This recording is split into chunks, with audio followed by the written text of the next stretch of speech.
Test, test. Good evening, everybody, and welcome to Widener University.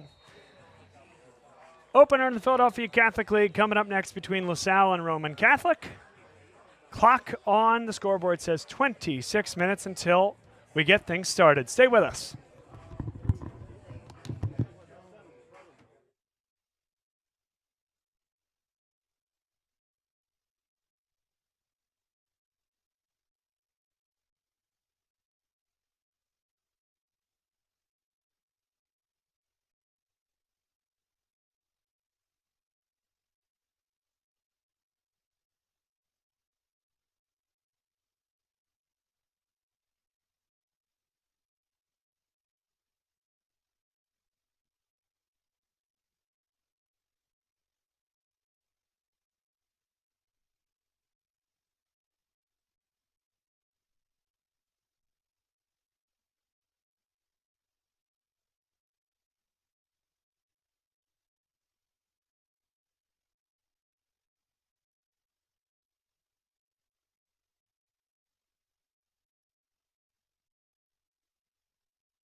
Good evening, everybody, and welcome to Widener University. It's the site of the opener in the Philadelphia Catholic League between LaSalle and Roman Catholic. Roman Catholic, a state runner-up last year, and LaSalle won the Philadelphia Catholic League last year. Top-rated teams at each classification, Roman Catholic in 5A and LaSalle in 6A. This will be just one heck of a broadcast here tonight, one heck of a football game to get us started in league play, and the game around the state that folks are looking forward to here this evening. Top flight football coming your way on a Friday night. Stay with us. Show you a better way to spend your state income taxes and get the money to where it's needed to most to the thousands of qualified kids. What we like about Blocks is they really know where the need is. This program ensures that their dollars come 100% into these kids for their tuition assistance. If you are able, Blocks makes the EITC piece go very quickly and very smoothly. Turn your PA State tax liability into need-based scholarships and receive a 90% tax credit. Dunphy Ford is Mayfair's neighborhood Ford store. Nobody knows your neighborhood like Dunphy Ford. Nearly 40 years. Right here on Frankfurt Avenue. Generation after generation. Our neighbors continue to be our customers. We have access to the cars and trucks you want with financing you need. Dunphy Ford is Northeast Philly's first choice for America's #1 brand. 7700 Frankfurt Avenue in Mayfair. Online at www.dunphyford.com. Come experience the Dunphy difference. You'll be glad you did. My name is Patrick Donahue, a franchise consultant with FranChoice, the premier network of franchise consultants in America. FranChoice is a company that helps people find a franchise business that's the perfect fit for them. We work with the people who want to own a business but don't really know how to find one that's both a top-notch opportunity and a great match. We specialize in franchise opportunities with the following 3 characteristics: low investment, high margin, and rapid break-evens. The best thing about our service is that it's free to the public. We're paid by franchise companies for this service. The process is simple. First, we do an introduction. Then the candidate provides me with information. We have a consultation based on that information, and we build what's called the model. Once we have that model, we'll share that with 3 great opportunities that match your criteria. I will follow up with you through the entire process. Obviously, the best opportunities fit the criteria mentioned above, and the right way to find those opportunities is to spend some time with the people who work with the very best franchise companies looking to expand in your local area. I'm humbled by your consideration, and I look forward to speaking with you soon.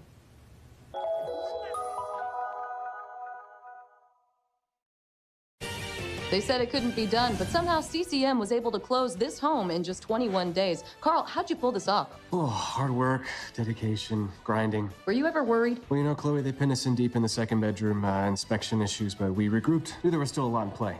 Well, I'm sure the Franklins were pleasantly surprised. We got a good organization here.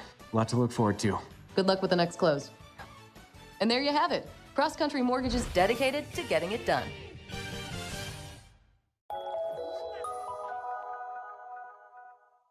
So, it's time for your business to renew your lease. Or perhaps you're right-sizing or relocating. This can be an exciting time, but it's also a major project to undertake. Hundreds of decisions to make, some of which may impact your business for the next decade. You know you need an expert on your side from start to finish.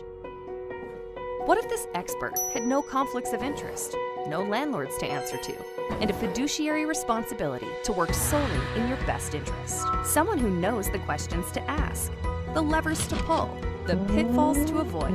Enter the experts at Gola Corporate Real Estate. They've seen it all over the course of thousands of transactions in dozens of industries. Gola gets it. And what if those experts came with a team? Subject matter experts to manage everything that comes with this process. Space planning and design, relocation planning and budgeting, helping you manage your vendors, construction oversight, all with zero out-of-pocket cost to you. A turnkey experience that adds real value, value that flows right to your bottom line. Gola gets it. We've been partnering with clients like you for over 40 years, and we know what's important: solving problems, creating flexibility, protecting and stretching your dollars. Philadelphia-based with a national presence. Get to know Gola. Gola gets it. When your car needs repairs and you can't wait, Meineke can help. With life's crazy schedule between work and family, you'll love Meineke's same-day service. Call today and Meineke will get your car in today. For new brakes, exhaust repairs, or your check engine light comes on, trust Meineke to do the job right. And families have been coming to Meineke for years because Meineke works on any make or model vehicle. Same-day service, value, and trust. Meineke, doing car care right. Be a part of the biggest live events. The must-see matches.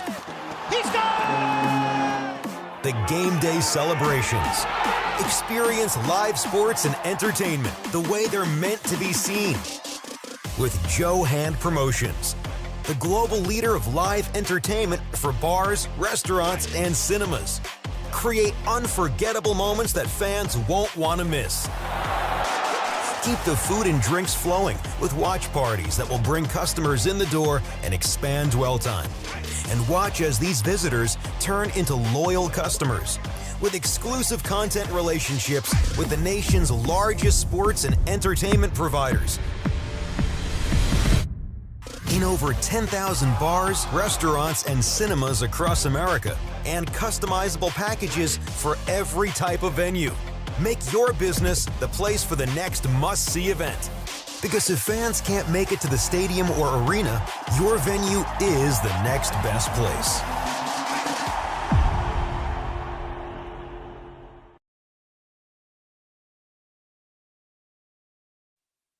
Next Play Basketball is an AAU program in the greater Philadelphia area. They offer camps, clinics, and private training for boys and girls 3rd to 11th graders. They teach the next play mentality to help athletes have success on and off the court.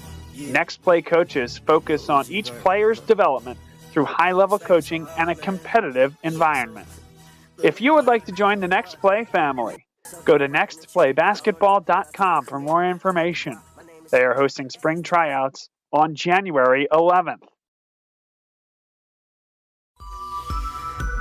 More people are choosing Faulkner Infiniti of Willow Grove for the outstanding customer service and the extraordinary selection of Infiniti vehicles, like the all-new 2025 QX80. It's unlike any luxury SUV you've ever experienced. With an all-new design and groundbreaking technology, the Infiniti QX80 has set a new standard in its class. Come experience the QX80 and the entire Infiniti lineup at Faulkner Infiniti of Willow Grove. To be sure. Looking to buy, sell, or invest in real estate? Meet David and Kay May, a dynamic team with a shared mission to help you turn your real estate dreams into reality. What sets them apart? Their wealth of experience, combined with a genuine passion for guiding clients every step of the way. They believe everyone deserves personalized attention, fair treatment, and expert advice throughout the process, ensuring your journey is smooth and successful. David and Kay may go above and beyond to meet your needs, ensuring expectations are not just met, but exceeded. Whether you're a first-time homebuyer or a seasoned investor, their personalized approach and commitment to service make every real estate journey smooth and rewarding. Contact them today to get started on your next real estate adventure.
job by Roman Catholic Assistant Cheer Coach Kanaya Benjamin.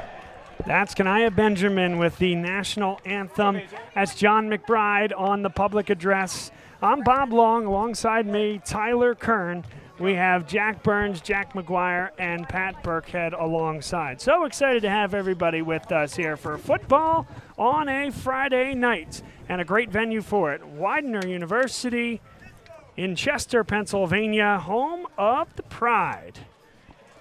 And I think we should have Tyler Kern with us here in the booth now. Tyler, welcome to the broadcast, and it's great to have you. Yeah, thanks, Bob. Great to be here. Good to be back at Widener. We've been here a couple times over the years, both as students and up here in the booth. So it's going to be a good game. We got to see this Roman Catholic game finish out their season last year in the state championship. They were a strong team, and the Explorers record speaks for itself. So it's going to be a good game. We have a trio of students across the way: Jack Burns, Jack McGuire, and Pat Burkhead. Let's start with you, Jack McGuire. Good to have you back on the telecast. How's everything been on your end? Yeah, everything's been good, Bob. Both of these teams have an impressive history, with Roman winning 9 PCO championships and 1 city championship. And as we know, LaSalle with 15 PCO championships, 8 city championships, and 1 state championship. Both teams are looking for a state championship this year, though. Roman made it all the way to the PIAA Class 5A state championship last year, where they lost to Bishop McDevitt in a heartbreaking way in overtime, marking their first ever state championship game appearance. LaSalle won the state championship in 2009 and lost in 2010. So it's been a little while, but the expectations they have for this year are to win it all. So I'm excited to see how they play here tonight to start PCL play. Pat Burkhead with us here as well. Pat Burkhead, thoughts on this LaSalle season through the first 4 contests? Yeah, I thought last game was their best game against Calvert Hall. They came out really strong, which I don't think they did their first few games. So I think if they can come out strong tonight and really assert the physicality on defense, they can come away with a win.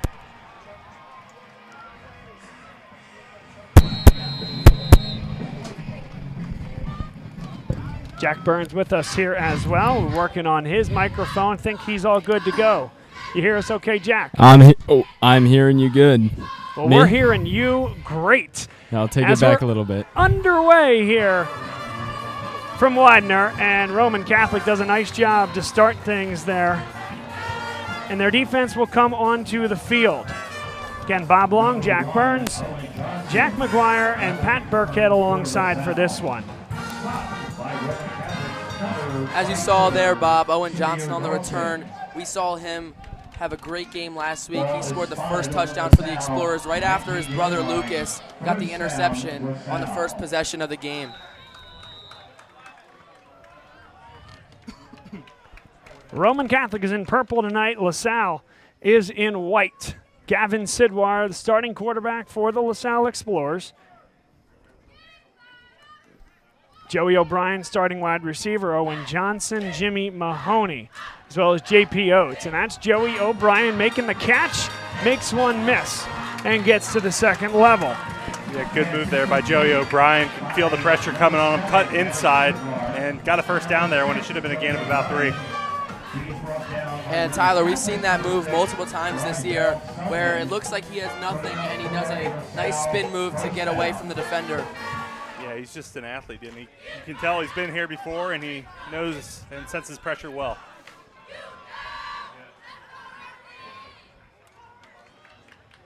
First down and 10 after that gain across the 30-yard line. Chase Hinton will defend on the outside against Joey O'Brien. That one goes up the middle.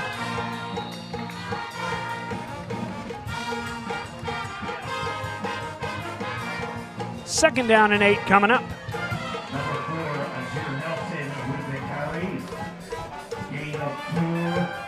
One of the strengths on this Roman Catholic defense is definitely their secondary. They have a lot of star power there and a lot of the athleticism. It should be interesting to see how they match up against a very good LaSalle wide receiver core. LaSalle across the offensive line. Jacob Jackson at center. Grayson McHugh, the Notre Dame commit, on threes, number 13 player in the country. At left tackle, Chris Berneski, Andrew Sorge, and Danny Lawyer at the respective guard and then right tackle position. There's Ozzie Nelson. We know he can do this out of the backfield. Good catch and gets to It's all going to depend on the spot. They're already moving the sticks, but the near side official, Tyler, looked to have that ball short. Yeah, to me, absolutely. That was not a first down there. Looked third and short, but they just moved the sticks. Right in front of the band here, by the way. And they sound great, led by class of 2013's Chris Mealy. And Bob, Trey Hopkins is now checking into the game for Ozzie Nelson on offense. We saw him at the wide receiver position a little bit last year. We usually see him at the defensive back position on defense, but now he's lined up as a wide out on this play. LaSalle goes 5 wide. And Sidwar steps up in the pocket, takes off with his legs, takes those 3 yards and gets down. And that's exactly what Brett Gorton wants to see out of his senior quarterback. Sidwar there was eyeing up J.P. Oates. Was going to go deep, but double coverage. Really veteran move there, pulling the ball and getting a short gain on the run. Sidwar came into the game less than 100 yards away from breaking Brett Gordon's all-time passing record at LaSalle High School. He also has the touchdown record in his sights on a career as he stands 6 away from that feat. Sidwar stands in, takes a shot, one-on-one coverage, coming back to the football. It is caught. Chance to get to the end zone, and he will. Touchdown, LaSalle.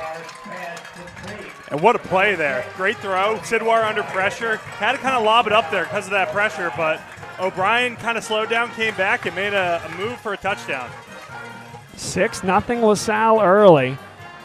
And when you bring that pressure, you know there's no safety help deep. Take that shot, young man. Joey O'Brien adds yet again to that tally. We'll break that record in the first quarter if this keeps up.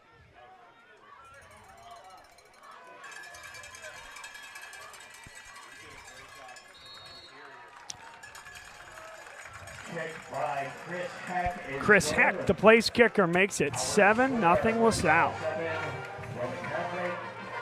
And that was just an overall great play there on that touchdown. Joey made a great catch from a great throw from Gavin.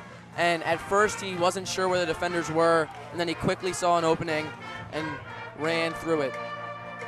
Yeah, Jack, and when this LaSalle offense is clicking like they just did, they're pretty hard to stop. You don't want to let them get too much momentum early in the game.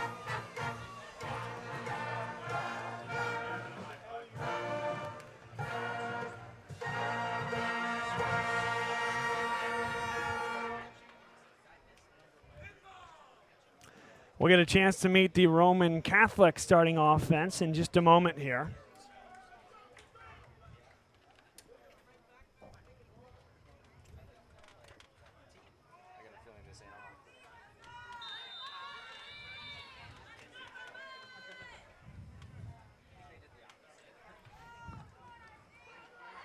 A squibbed kick finds its way to the 15-yard line. Returnable there. And had one shot to get to the outside, wrapped up well. Nick Neary, number 11, in there on the tackle for LaSalle. Ashton Roberts on the return.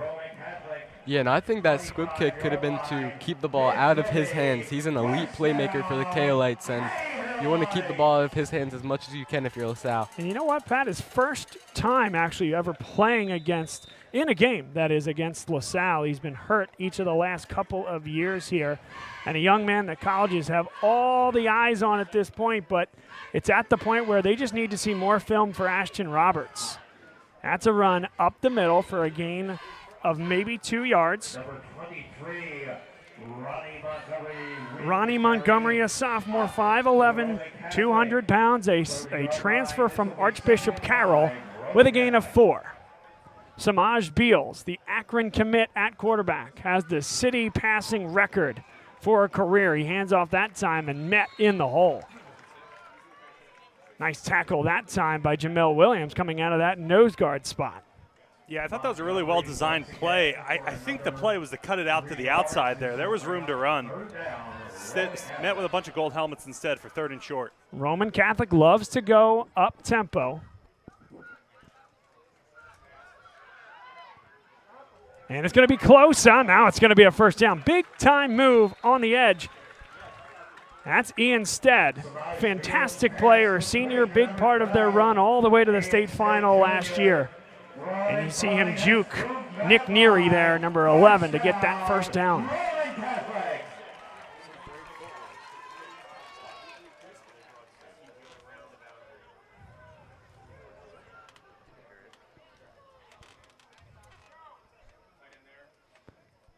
Man in motion, windmilling behind Beals, and they'll hand it to Montgomery going the other way.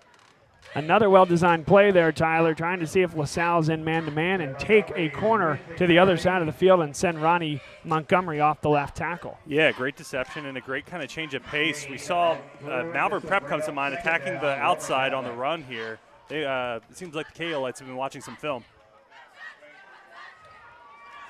Quick shot to the outside and out to the 50-yard line. Zyke Scott in there on the tackle, but not before a gain from Jaden Alford, a young man, junior, that did not play in the DeMatha game. And they're excited to have him back, big-time player. And kudos to Ashton Roberts there on the bottom, blocking Joey O'Brien to make that play happen. 3rd down and 1.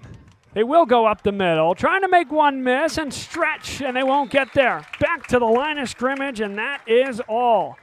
Now, knowing Rick Preet in his 7th year with Roman Catholic and the type of game that they'll have to play against LaSalle, I expect the offense to stay on the field on 4th and 1. This will be 4th down, Roman Catholic, stop aid by LaSalle.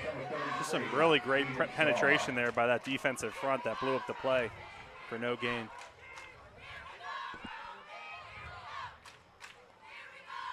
Here's the 4th down snap. Beals makes one miss. That's Scott in there, but can't make the play. There's the first down for Alford.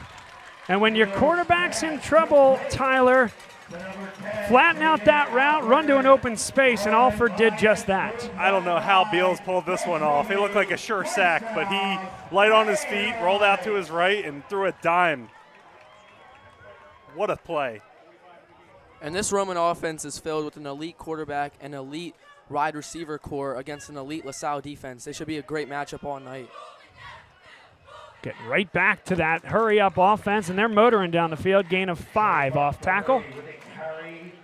Yeah, Jack, and this LaSalle defense is definitely familiar with good receivers. They faced off against Jamar Taylor in Salesianum a few weeks ago and Cade Cooper from Malvern Prep. Yeah, the experience they have this season has really helped them. And this time LaSalle gets into the backfield. Jamel Williams in there with others. And it'll be 3rd down and 7.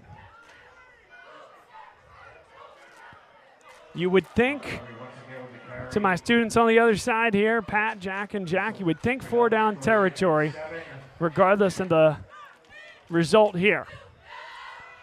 As Beals takes a shot towards the sideline. Toe tap, yes, for Ian Stead. Two big passes picking on Cooper Heilig there. This will be 1st down, Kaolites.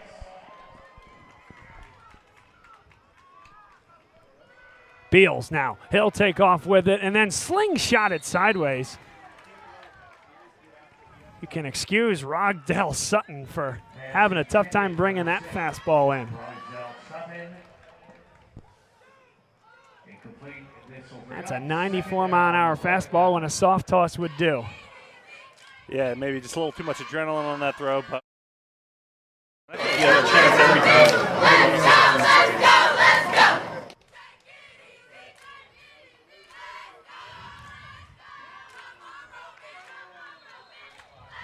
3rd down and 6 coming up after the short pass to the 10-yard line. For LaSalle, Trey Hopkins in there on the stop. Easton Neely on the catch. And this is the 3rd down for the Explorers defense. They want to get off the field here.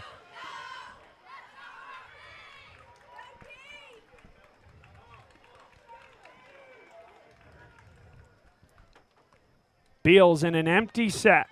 5 wide. Stands in, delivers over the middle, nearly intercepted. Bounced off the hands of the intended receiver and almost was that early turnover. just, again, seemed like a little too much pep there. That looked like that was going in for 6. Yeah, and Tyler, that's Jimmy Mahoney that almost had the interception. That was the big defensive play I was looking for last week. 4:52 to go first quarter. The offense stays on the field for now, 4th and 5.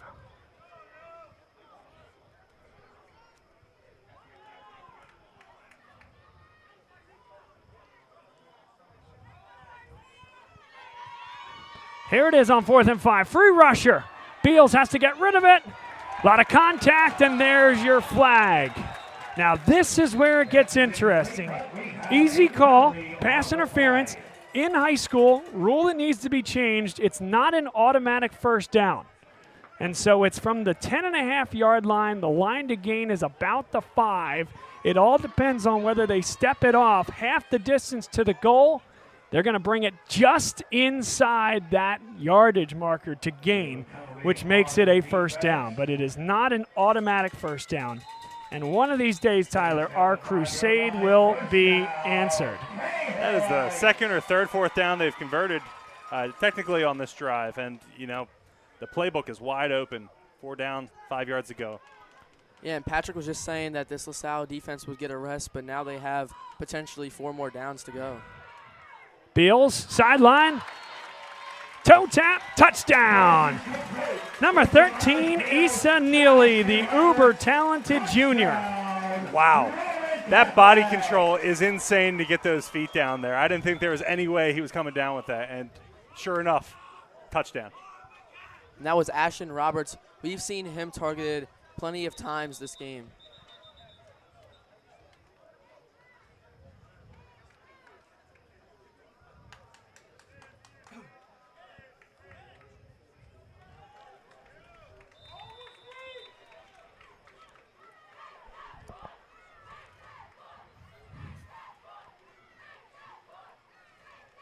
LaSalle got all the way through. Almost blocked. Eli Pollock. He's been a good kicker for Roman Catholic for a while. And he really needed to bear down on this one.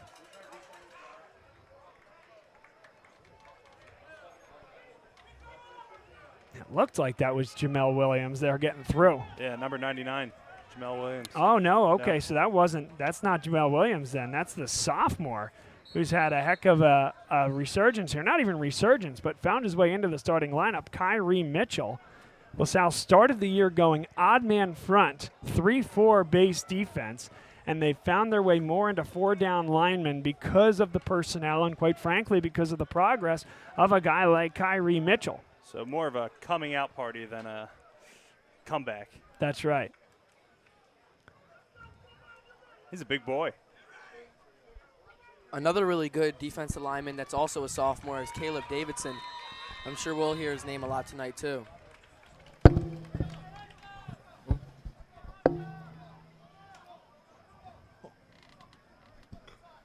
This kick is booted and returnable from the 5.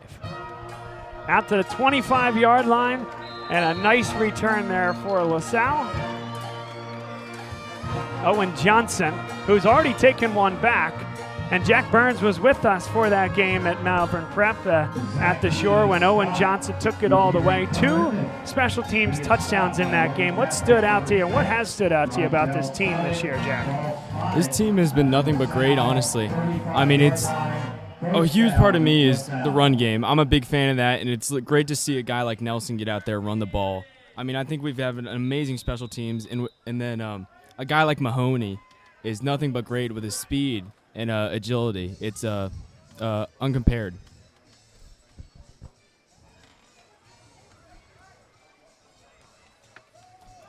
There is Azir Nelson. Jack Burns' his guy as he gets off tackle.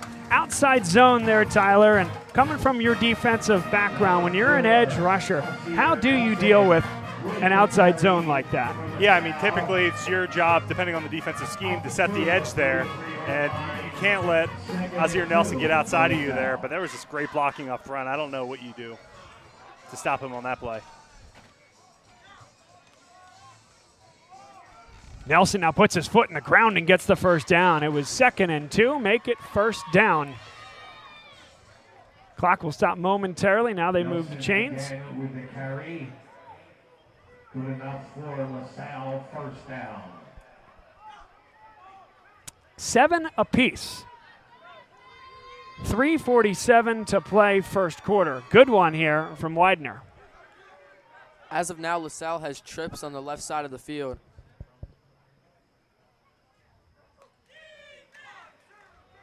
Keep riding. Nazir Nelson always falls forward. Gain of 4. Second down and 6. I really like them featuring Azir Nelson heavily. It felt like the first couple of weeks starting the season, he was trying to find his place, and they were kind of getting away from the run, but they're really heavily embracing it tonight. Yeah, Nelson's one of my favorite running backs to watch. He just runs so hard.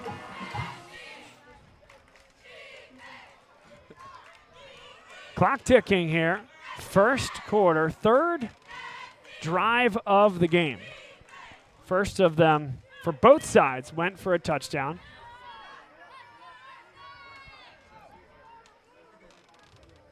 Sidwar with the play clock running down, gets back in the shotgun and takes the snap. Azir Nelson to the second level.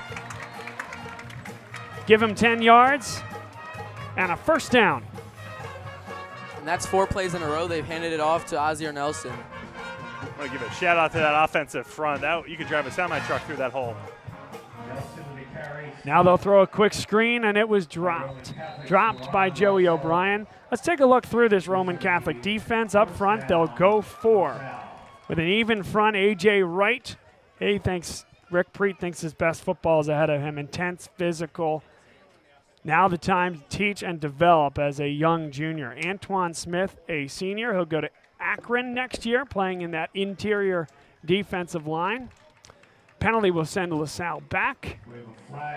Jalen Goodwin, a junior, number 64. He'll play at the opposing interior lineman spot. And Julian Enoch, the senior, one of the leaders on defense. Quick get off and with some Ivy League interest. Keep an eye out as well for number 36, Jeremy Golston, who we'll see at edge. And Rick Preet thinks that he has a chance to be the best edge player that this Roman Catholic team has before the end of the year. They're going to split Mahoney out wide and throw a screen. All over it was Roman Catholic. J.P. Oates with the catch, but not much doing. Nice play from the Roman Catholic defense there. It's hard to stop J.P. Oates once he has the ball in his hands. Azir Nelson checked out on that. They had an empty set, trying to get something going in the air, starting out on 1st and 20 there. I don't know. Azir Nelson was running so well. Must have heard me. Second down, 21 yards to go. The only thing that's really stopped either offense thus far is penalties. Sidwar stands in with a clean pocket and delivers into the pocket. Joey O'Brien inside the 30. It's a first down. Roman left him completely open on that play. And with a guy like him, you can't let that happen. It just looked like zone coverage there, as you can see on the replay, and just found that seam way deep. Yeah, and I feel like whenever LaSalle needs a first down or some yards, Gavin Sidwar can always look to Joey O'Brien. Sidwar. Crossing pattern for Joey O'Brien, and there's the hook and lateral. Pull it out of the toolbox. Mahoney with a touchdown. Holy smokes. One more look. 6-4-3 double play. LaSalle 2 for 2 offensively. A little fireworks on that one.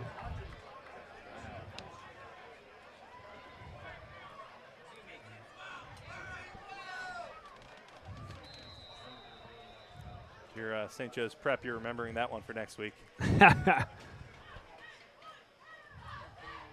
Well, and it tells you a little bit about this Roman Catholic team and what LaSalle thinks of them. They've had some very, very challenging games in the non-league, 2-2.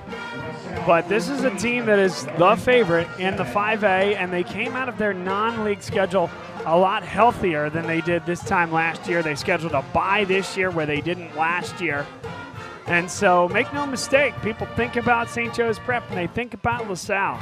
Roman Catholic is a team that at the top ends of Pennsylvania can play with just about anybody. I know. I think we're in for quite a football game tonight still. We saw Roman's first offensive drive. Like I said, we saw them last year as well.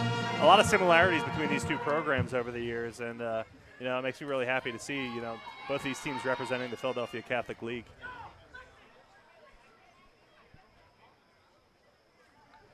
This portion of today's game brought to you by the Great American Pub. It's our favorite spot to go before, during, or after the big game, with 3 locations in Phoenixville, Wayne, and our personal favorite, Conshohocken. Great night for the rooftop bar.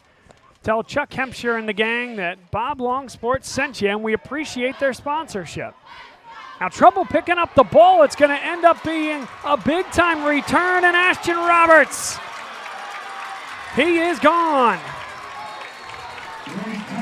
I thought there was a little bit of holding there that kind of released it to the outside, but what a return. Another question, and the replay didn't go all the way back. His knee was on the ground. I don't know if he ever possessed the ball, but Tyler, it was close. Remember, this is high school rules, not NFL rules. And so if he possesses that ball with the knee down, that is ruled dead at that point. That juke on the kicker, though, that was nice. He had heck on his heels and just cut inside, and he was gone. And, Bob, I thought he was just going to dive on it because of the squib kick. And LaSalle was doing that squib kick, like Patrick said, to keep it out of his hands. But as you saw there, he had no problem running it in for the end zone. Well, the only stop of the night. The extra point goes wide. It inadvertently, him not fielding that ball cleanly kind of let the blocks develop as well. Kind of surprised the Explorers, too, I think, there.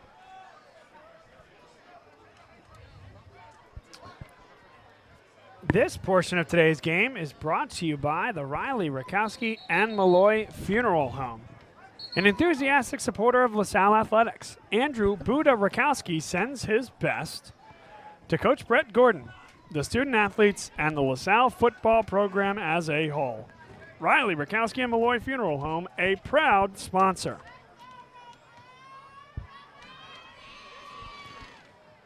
So we haven't yet played 12 minutes, and we've had 27 points on the board. A special teams touchdown, 3 offensive touchdowns, and a whole lot more football to go.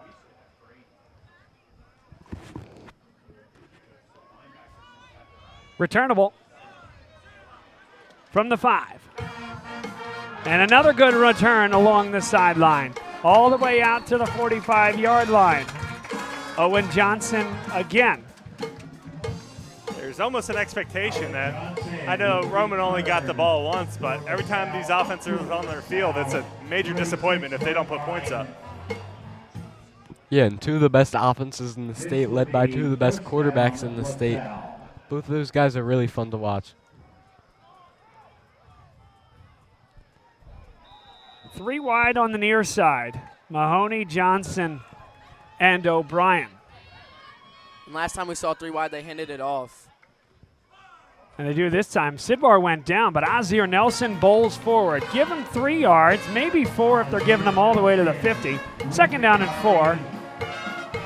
And most importantly for LaSalle, Jack Burns, is Gavin Sidwar has no problems getting up after that awkward-looking fall. Yeah, you really want to be able to get back up after that. It's important because you got to keep going no matter what. Gavin Sidwar, by the way, after 2 spectacular drives, is now the all-time leading passer in the history of LaSalle High School, passing his coach, Brett Gordon, who held the record since the late 90s. So more than a quarter century, the record goes down. I feel like he might also have the leading yardage in yards netted from offsides with that clap there, too. I feel like you should have a graphic or something for this, Bob. We can work on that. We can work on that, absolutely. Not now, of course. We'll get our boys right on it. Yes. We have our best people working on it now. Speaking of our best people, let's hear from the folks that are supporting high school athletics. We appreciate these folks and their sponsorship of Bob Long Sports and LaSalle Athletics. More people are choosing Faulkner Infinity of Willow Grove for the outstanding customer service and the extraordinary selection of Infinity vehicles, like the all-new 2025 QX80. It's unlike any luxury SUV you've ever experienced. With an all-new design and groundbreaking technology, the Infinity QX80 has set a new standard in its class. Come experience the QX80 and the entire Infinity lineup at Faulkner Infinity of Willow Grove. To be sure. Looking to buy, sell, or invest in real estate? Meet David and Kay May, a dynamic team with a shared mission to help you turn your real estate dreams into reality. What sets them apart? Their wealth of experience, combined with a genuine passion for guiding clients every step of the way. They believe everyone deserves personalized attention, fair treatment, and expert advice throughout the process, ensuring your journey is smooth and successful. David. We welcome you back for the beginning of the second quarter, and LaSalle goes right at it. Run pass option, Sidwar with a good pull. J.P. Oates on the catch across the middle. Just a really well-designed play there. J.P. Oates' man is playing 10 yards off. A quick slant is the perfect pass. And that was a really good tackle by the sophomore Sabir Dawson. If he didn't bring J.P. down, he could have gone all the way. LaSalle quickly back at it. Double move, throwing it towards the sideline, and that one was out of bounds. That's a throw there by Sidwar. Maybe he missed a little bit to the outside, but one where you want to make sure your receiver's the only one that can catch the football. Yeah, and we see a lot of screen passes to Owen Johnson. On that play, it was kind of a fake screen pass, but the Roman defense didn't bite, and they make a stop. Sidwar's been looking downfield a lot tonight, throwing a few as well.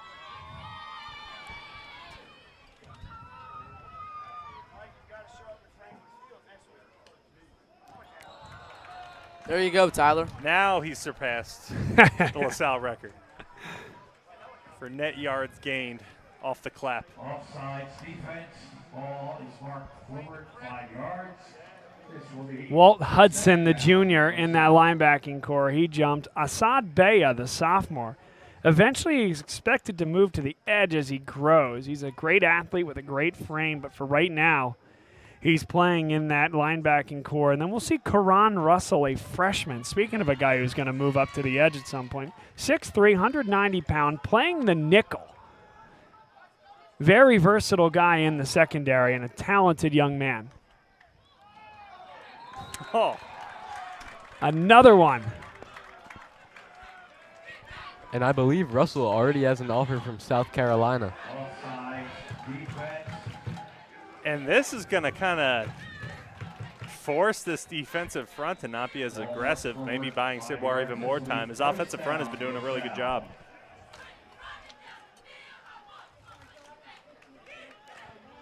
Is he going to do it again? Antoine Smith-Ray came off the field after jumping offside a time there. First down and 10. Sidwar, one-on-one, a lot of contact. And there's no flag, and that's hard to imagine. How do you figure? We'll let the folks at home make a determination on this one. The only thing I think they can say, Pat Burkhead, is incidental contact of the feet there, but that's not what that was. That was a grab, and that's egregious. Yeah, I don't know there. Another deep shot from Sidwar, though. It's nice to see him being aggressive, trying to get the ball downfield to his playmakers. 4-down territory here. Why not take a shot each first down so far? And even though the flag wasn't called in that last play, Ozzie Nelson had a great block to give Gavin Sidwar a little more time to throw to Joey, as he is in the backfield here, and Desmond Ortiz checks in the game, the senior running back. Quick screen, got to make one miss and does not. How about that play on the edge? Roman Catholic getting into the backfield. That was a great play by Roman defense. And that is the star, Karan Russell. He's being recruited by everyone right now. That's as a freshman, Tyler. He's got 12 big-time Power 4 offers already. It's just the tip of the iceberg with that young man. As a freshman, that's insane.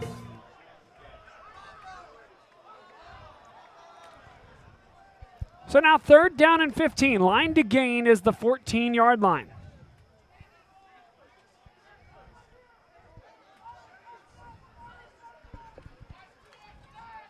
Sidwar gets rid of it quickly. O'Brien is hit, and the ball came out incomplete.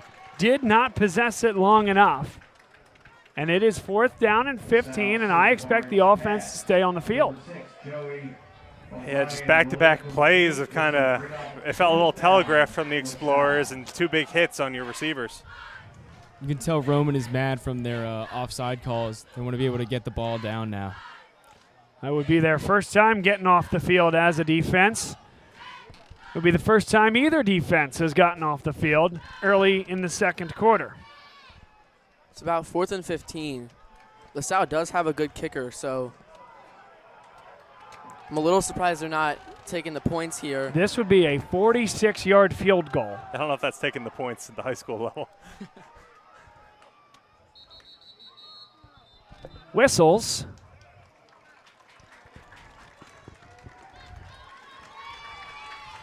And a delay called against LaSalle. So now, does the kicking unit come out?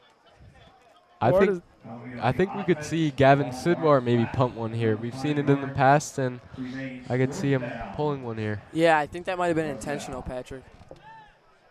Well, I think it's one, Jack, to your point, to put a fine point on it, where you're trying to get them to jump, and if they do, now it's 4th and 10, you feel differently, you go for it, or you try to kick that field goal at that point.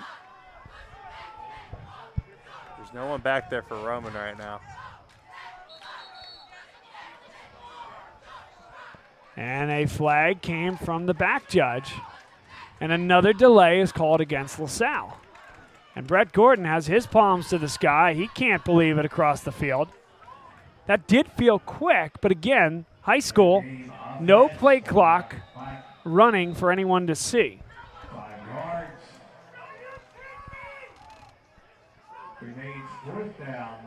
Am I way off? It just felt quick. It felt pretty quick. I agree.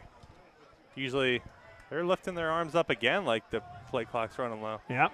They do normally signal when it gets under 10.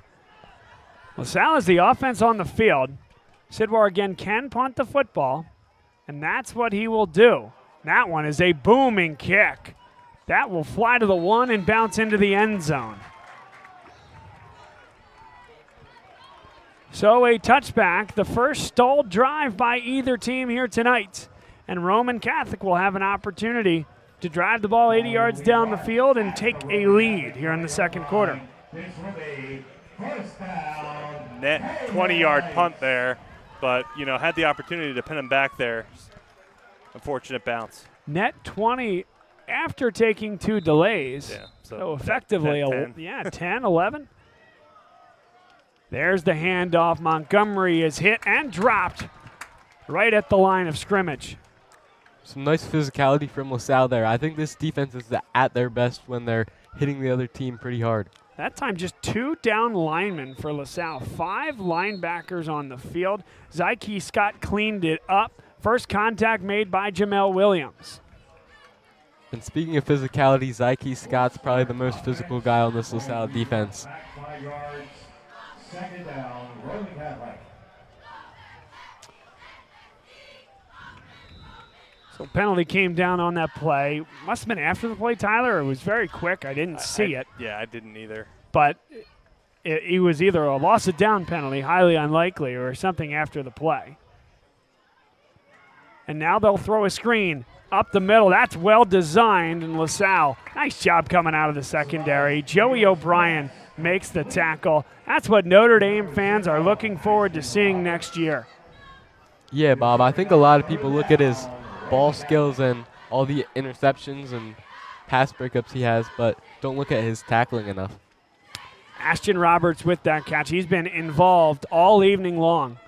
They're going to run that up the middle. They saw something they liked, and it's a first down. How about the sophomore Montgomery, and how about the 7th-year head coach Rick Preet? 3rd and 7, calling that play. And I can't help but notice that LaSalle's tackling skills have been pretty lackluster so far. I mean, there's been some great jukes, but there's a lot of missed tackles out on the field.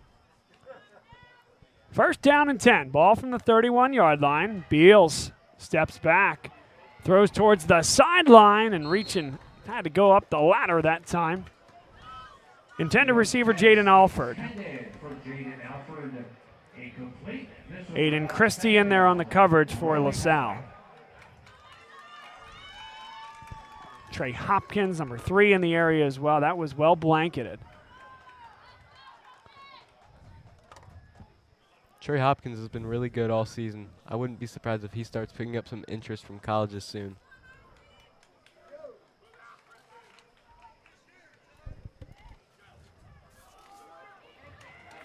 Nothing doing that time. Zyke Scott amongst a cavalcade of guys in there on that tackle. I think you could credit 5 guys with that tackle. Brought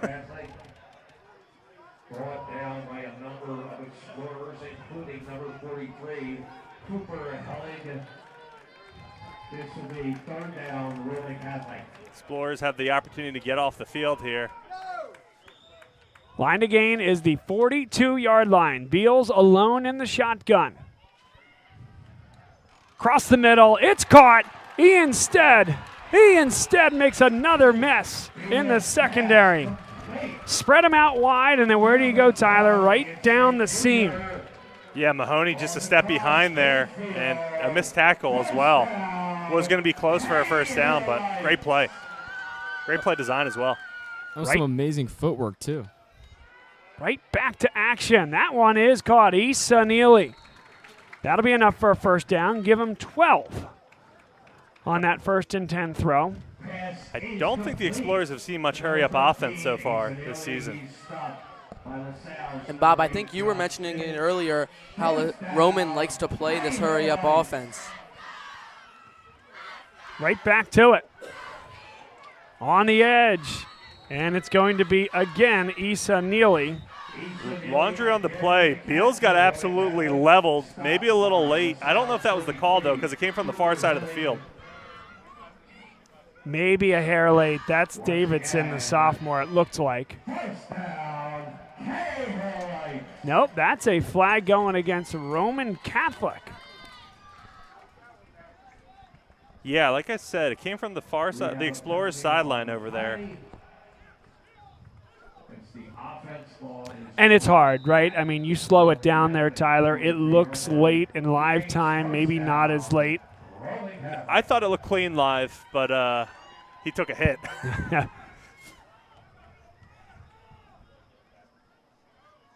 First down and 15. Beals. To the sideline, it's dropped. Incomplete. And these Kaolite receivers are just getting open. That was a great pass, just an unfortunate drop. Yeah, it's the first real mistake we've seen from Ashton Roberts, number 0. We talked a little bit about Ashton Roberts at the jump, 180 pounds right now, up from 155, runs under 4.4 in the 40. And there he is. Give it to him in space and let him go. Roberts inside the 40-yard line, gets back to the original line of scrimmage, sets up 3rd down and manageable. A nice tackle from Mahoney there, and another big 3rd down for the Explorer defense. They have to get off the field here. Ronnie Montgomery checks into the game. I wouldn't be surprised if they go on the ground here, try to get some yardage. Yeah, Neary tried to set the edge there. Mahoney makes the tackle. 3rd down and 11, and a timeout. Gives us a chance to talk a little bit more about Ashton Roberts. Rick Preet said he's a guy that reminds us of Tyseer Denmark, and that's quite the comparison. A young man playing at Penn State, probably next guy down the depth chart at Penn State in terms of really getting time and minutes, and we may even see him against Oregon tomorrow. Tons of schools just waiting for that film, as we talked about. He was out for all of last year. He had only played 5 games his sophomore year. And so now an opportunity for him to really show, put those physical measurables, complement it with tape, and find himself a chance to play free college football and big-time college football.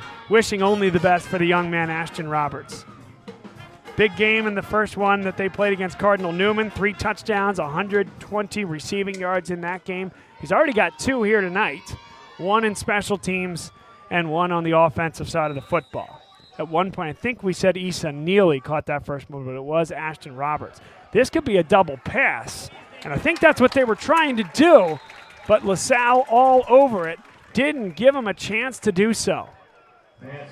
And there's Josh Simmons on the tackle. I feel like we don't see him too much on defense, but a nice play from him. Bob, you're a big Penn State guy, aren't you? I am, just a little bit. Is that why you went with the white shirt today? I guess so. I'll tell you a little bit about my plan. Sometimes we do this. Some people care. Most people don't. That's fine. So I go home from this game here tonight, take a little sleep, get my family together. We're out by 7 o'clock in the morning, and we are on the road to the Whiteouts tomorrow night at Beaver Stadium. Looking forward to it.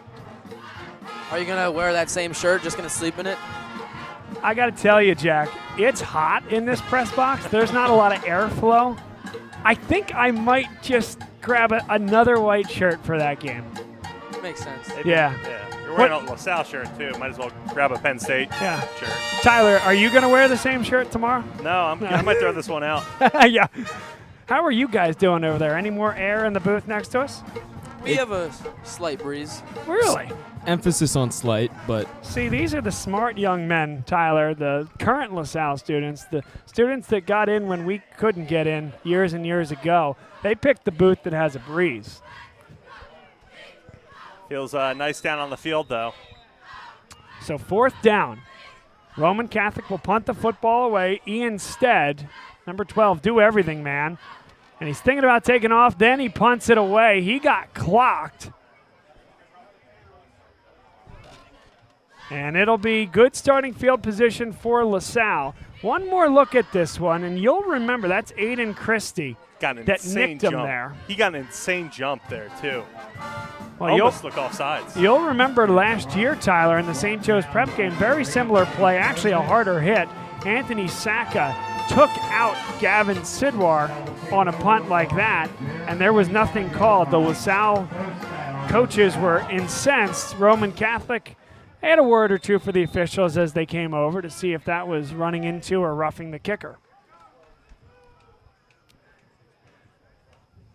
So 2 straight stops for the respective defenses. Ozzie Nelson runs right into a wall of Roman Catholic Kaolites wearing purple. Gain of 2 on 1st down. Across the offensive line for LaSalle, we talked about a little bit earlier. But they'll go Grayson McHugh, Chris Berneski, Jacob Jackson, Andrew Sorge, and Danny Lawyer.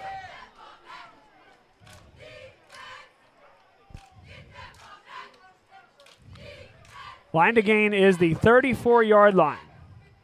Oates, the tight end, on the right side of the line as we see it. And Nelson gets to the edge. Check out this inside zone here. You're going to see J.P. Oates. Everyone's moving right from the line, and J.P. Oates, with that little kick block there, tries to take somebody out of it. But Roman Catholic defended it pretty well and sets up a 3rd down and 5. That defense looking to get off the field late in the first half. Yeah, linebacker Walter Hudson Jr., who was a junior, had that all sniffed out. That was a great play, great tackle for 3rd and about 5. We haven't seen the ball in Owen Johnson's hands yet. I wouldn't be surprised if they get him involved soon.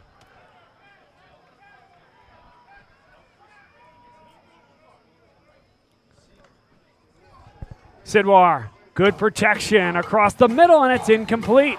Really good defense across the middle, and they're letting them hear about it. Number 2 for Roman Catholic in there on the stop. Justice Gaskin, the Stony Brook commit. Yeah, I really like that Owen Johnson target there. The defensive back was playing again, 10 yards off the ball. I thought maybe a simple, quick slant would have been the better route there. Tyler, we were out doing the state final last year for Roman Catholic on the radio, and you'll remember the name Lou Gaddy. Made a huge interception in that game at the time. Rick Preet talked about Justice Gaskin as kind of the guy that Lou Gaddy was last year. That kick bounces into Roman Catholic territory. The Kaolites scatter, and they'll get great field position from their own 39-yard line. And we'll take this opportunity to tell you about our friends at E&M Insurance, an independent local insurance agency serving the area's business and personal insurance needs, owned and operated by Chris Marr, class of 1989. E&M has been servicing the Delaware Valley's insurance needs since 1988, built on the principles of providing superior customer service and quality insurance solutions for their customers. They're an independent agent, meaning they work with a select group of highly rated insurance companies that have proven their performance over the years. Visit them online at eandminsurance.com. Call them at 215-368-9556. Whistles everywhere, and a false start is called against Roman Catholic.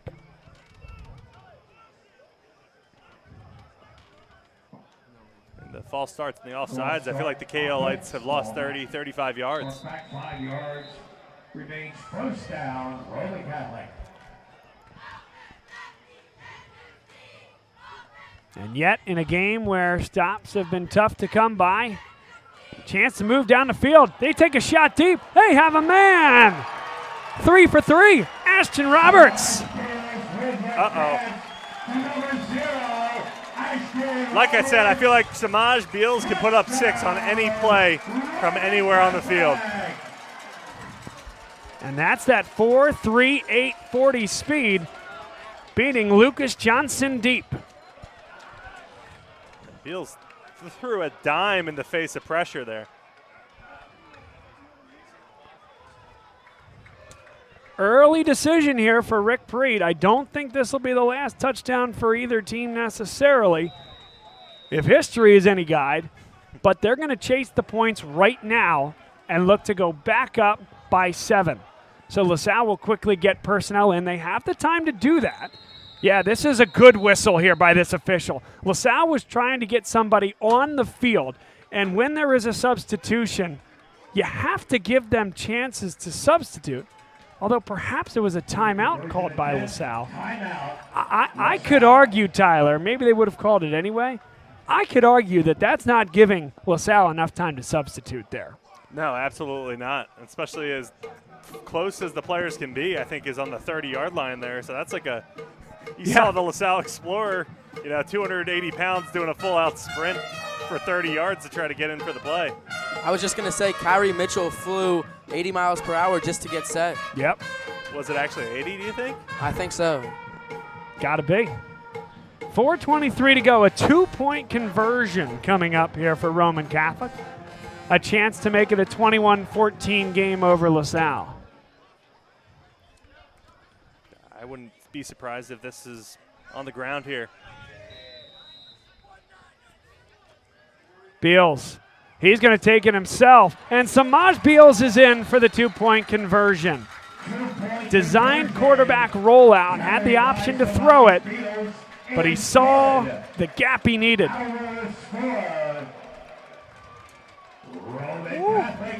I feel bad for Pennsylvania 5A. This team looks insane. You know what I see? I see a big, physical, sophomore running back. Let's slow this down again. That's Ronnie Montgomery, the Carroll transfer, effectively serving as Samaj Beals' fullback here, Tyler. And watch him just tee up the linebacker there. Really the star. Josh Simmons playing in that role, and get out of the way. Bam.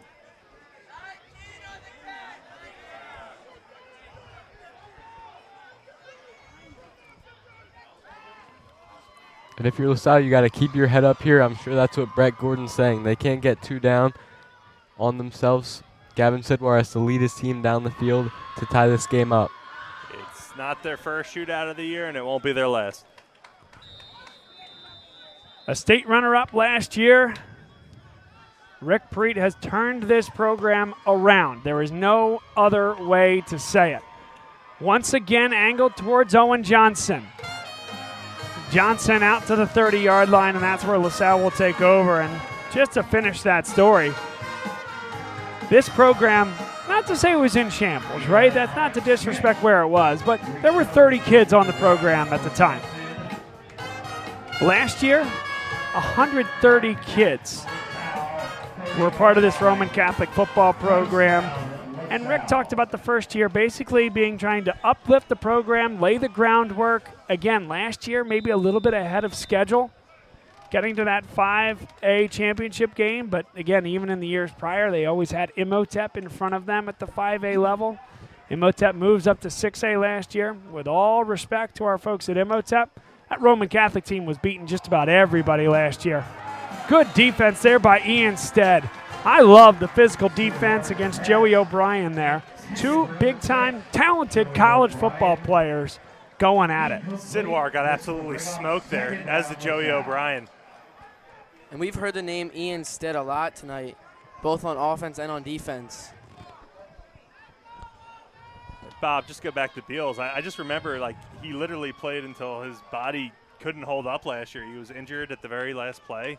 And I remember seeing him after the game and seeing this almost like fire in him.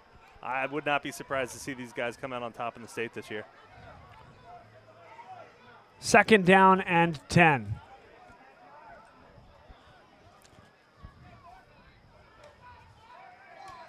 They'll throw the screen. There's O'Brien.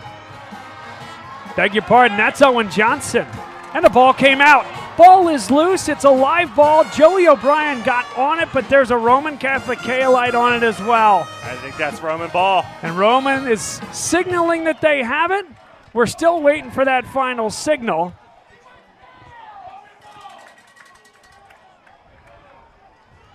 If this is LaSalle ball, Joey O'Brien tore it off of him in the pile. Who's got the football? Still no call, and there it is. LaSalle has the football. How did that happen? Like I said, Joey O'Brien did not have the football, but when you're under that pile, anything goes. Pass is complete for LaSalle from. So the catch made by Owen Johnson, fumbled around the 50, was fumbled forward, and Joey O'Brien, like you said, Tyler, rips it away. The bottom of that pile. That's like the one place you don't want to be in football, Bob. The Roman Catholic 43-yard line. I don't want to be covering Ashton Roberts. I don't know about you, but I'm good up here in the booth, Bob. Yeah, Thanks. that's right. But I guess the bottom of the pile is no fun either.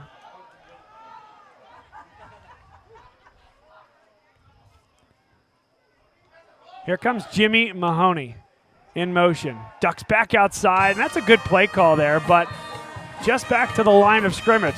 It's well defended by Chase Hinton, a very good young defensive back as just a junior. And Sidwar is able to get these receptions out, but, you know, one of the bonuses of this defensive backs playing so far off the ball is they can watch this play develop, and they come up and make the play for little to no gain. 2nd down and 10. Line to gain at the 33-yard line. LaSalle trails by a touchdown against Roman Catholic in the Philadelphia Catholic League opener.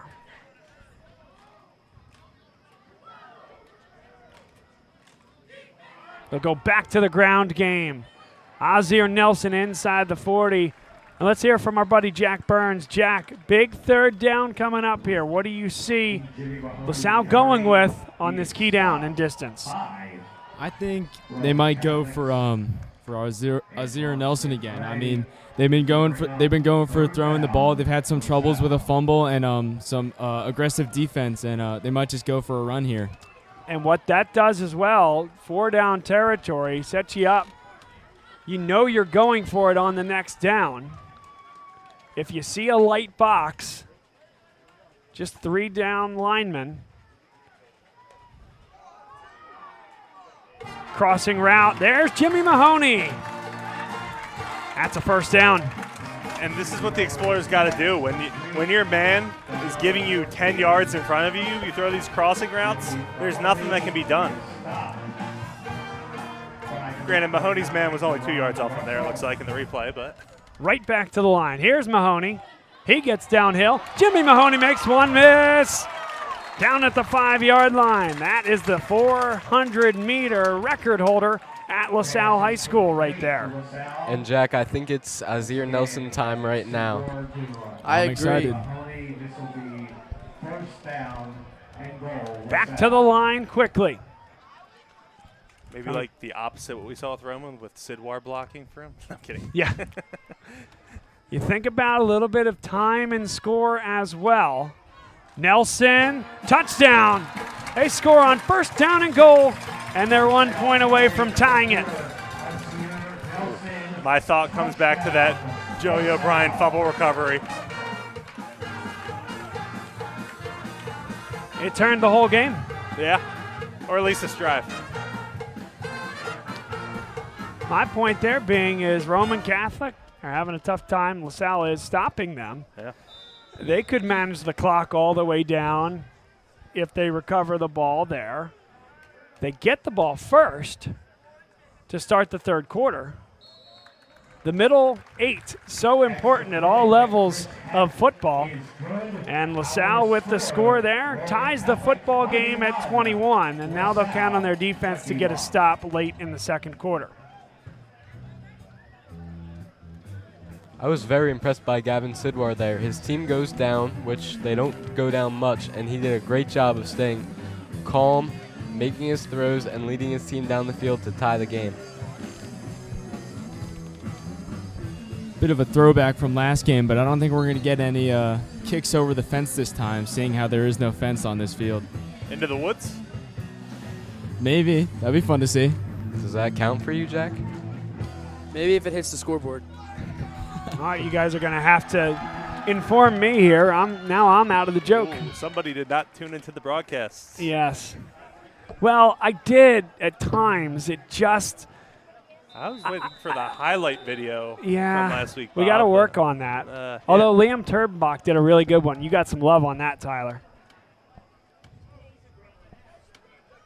Squib kick. Recovered there and out to the 35-yard line. Big hit there by LaSalle. No, I did my best to join where I could without sound. I got to tell you, in the pew as a groomsman at a wedding is not a great time for me to be hearing the dulcet tones of Tyler Kern as LaSalle marches down the field against Calvert Hall. Hey, Bob, that's good enough commitment for me. Hopefully you saw commitment to that level in the wedding itself. Oh, yeah, 100%. Wedded bliss. Shout out to Kevin. Samaj Beal stands in. Nice throw and catch. I mean, that's fantastic precision there as he throws that ball. Actually, you're going to think, is this ball behind the receiver? It's not. It's throwing it away from the safety, Jimmy Mahoney. That's so good from Samaj Beals.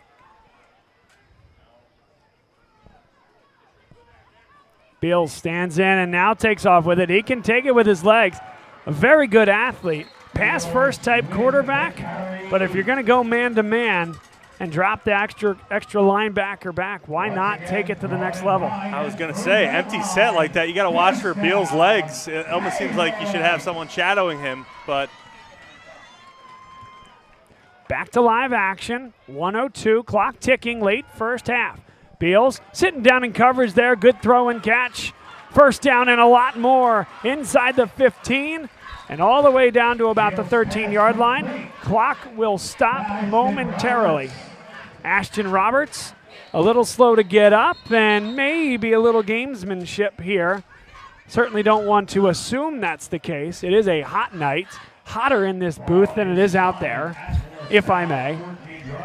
But perhaps a little cramp for Roberts and a little side advantage of that is they get a little bit of time with the clock stopped to get organized.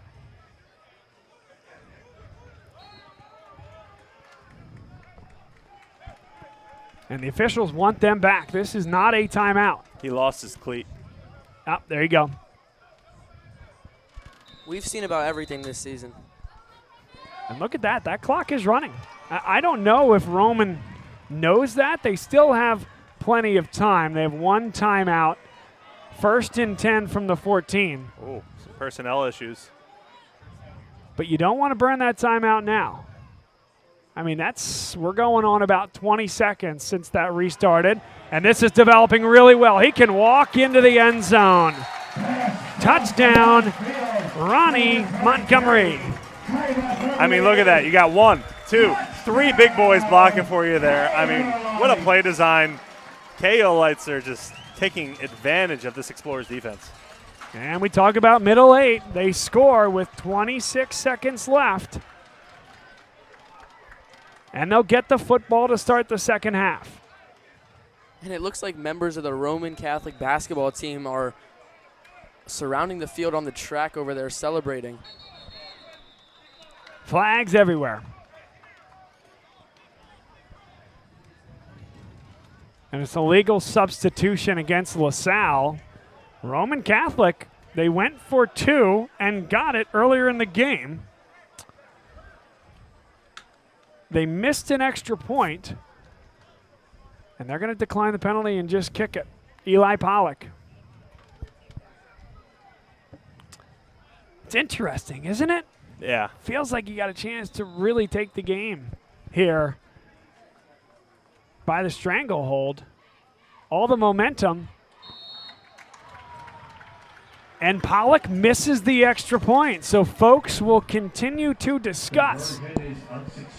I like that call if you had trust in Pollock there. Obviously, hindsight's 20/20, especially with getting the ball in the second half. But no, I get where you're coming from, Bob. I want no part of coaching high school football. Let me start with that. Rick Preet has forgotten more about football than I know. All that said, in a game that's a shootout, I think you play aggressively. Something to consider there when you would have gotten half the distance. Unless you feel like you're the better team, maybe. And why wouldn't you? Roman has been the better team this half. I mean, and Roman Catholic has gone and challenged themselves with a national schedule.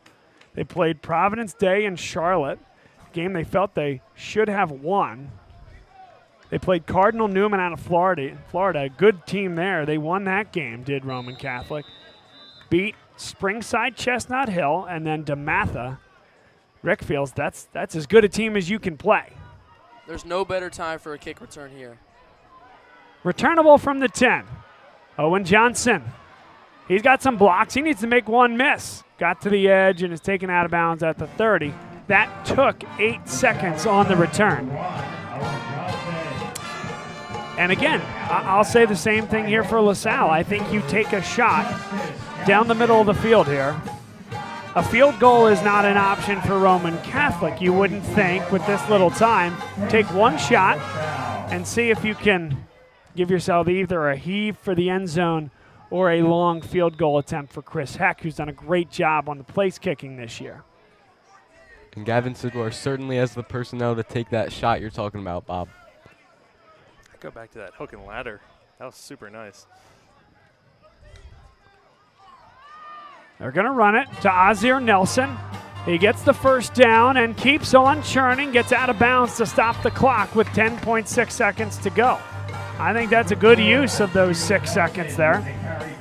And now you can take one more shot. You have 2 timeouts. Anything over the middle is absolutely in play here. I thought LaSalle could have been called with a late hit out of bounds there. I'd like to see LaSalle go to J.P. Oates here. He's a big, reliable target that Gavin Sidwar seems to find a lot. I like this timeout from Roman Catholic here. Take their last timeout of the half, a chance to regroup, understand to not get beat deep. They probably will play some soft coverage, and I think they'll take their chances. What you don't want to take your chances with, of course, is your skincare. Salle Dermatology, offering comprehensive medical and cosmetic skincare, providing early detection and treatment of skin cancer, treatment of all skin conditions, and many cosmetic options to reduce sun damage and help you love your skin. Visit them online at balladermatology.com or call Dr. Mary Griffin at 610-664-3300. Healthy skin starts here. All right, I want to hear from Jack Burns on that side of the wall here. Jack, thoughts on a first down play, 10.6 seconds left, and 2 timeouts remaining for LaSalle. I think we go for a big pass here. I think you give it to Mahoney, have him run down the field, with his speed, and I think that's maybe their best chance for a touchdown. Well, to your point, Jack, right, how do you cover J.P. Oates, Owen Johnson, Joey O'Brien, and Jimmy Mahoney on the same play? Sometimes Mahoney is the one you forget about. He's split out wide closest to us. 10.6 seconds to play. 2 timeouts for LaSalle. Sidwar throws it short and it's incomplete. 5.5 seconds came off the clock. Intended receiver Des Ortiz. Good thing that was dropped, I would say. That might have been the end of the game or end of the half. But now you're looking at likely the last play of the half, unless you run a quick one. Sit down either on the sideline or in the middle of the field and call that timeout and maybe get one more heave to the end zone.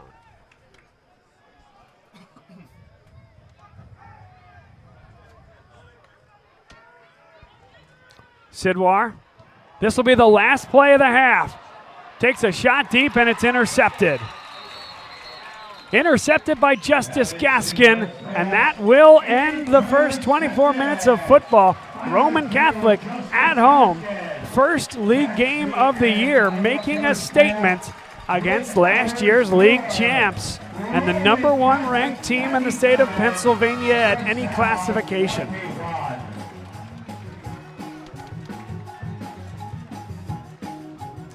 LaSalle will head to the locker room and try to figure out how to make some defensive stops, Tyler. Yeah, the phrase, they are who we thought they were, comes to mind, but in my mind, Roman Catholic's even better than I thought. They look really good. They look crisp, and I'm really impressed with what this coaching staff and what the talent on this team has put together against this Explorers team. Let's go across the way and hear from each one of our students on their thoughts on the first half.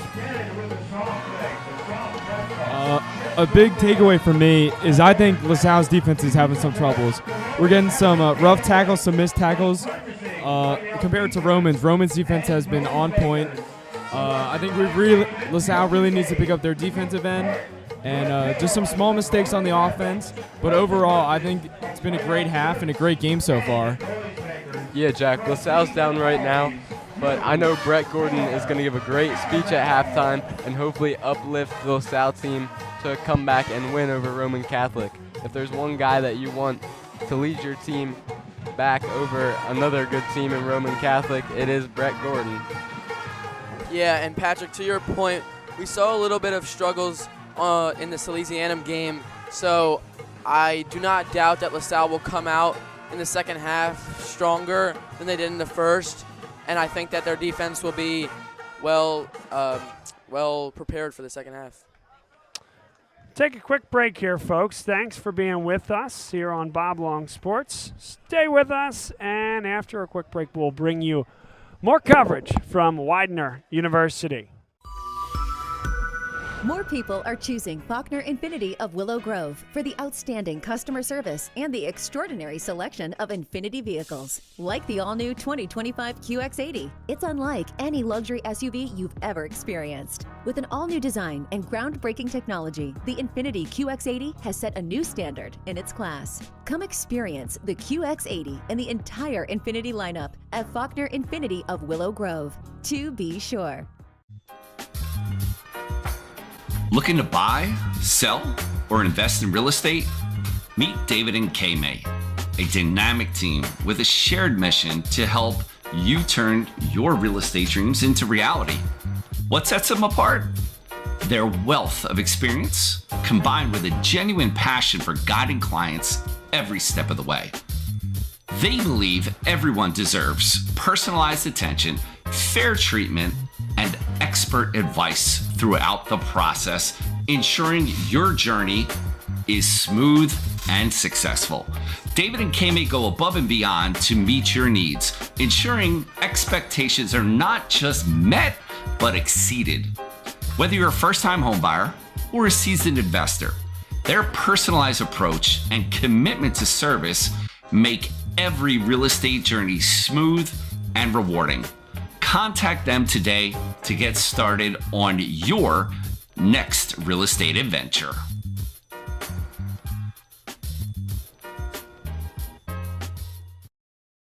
Show you a better way to spend your state income taxes and get the money to where it's needed to most to the thousands of qualified kids. What we like about Blocks is they really know where the need is. This program ensures that their dollars come 100% into these kids for their tuition assistance. If you are able, Blocks makes the EITC piece go very quickly and very smoothly. Turn your PA state tax liability into need-based scholarships and receive a 90% tax credit.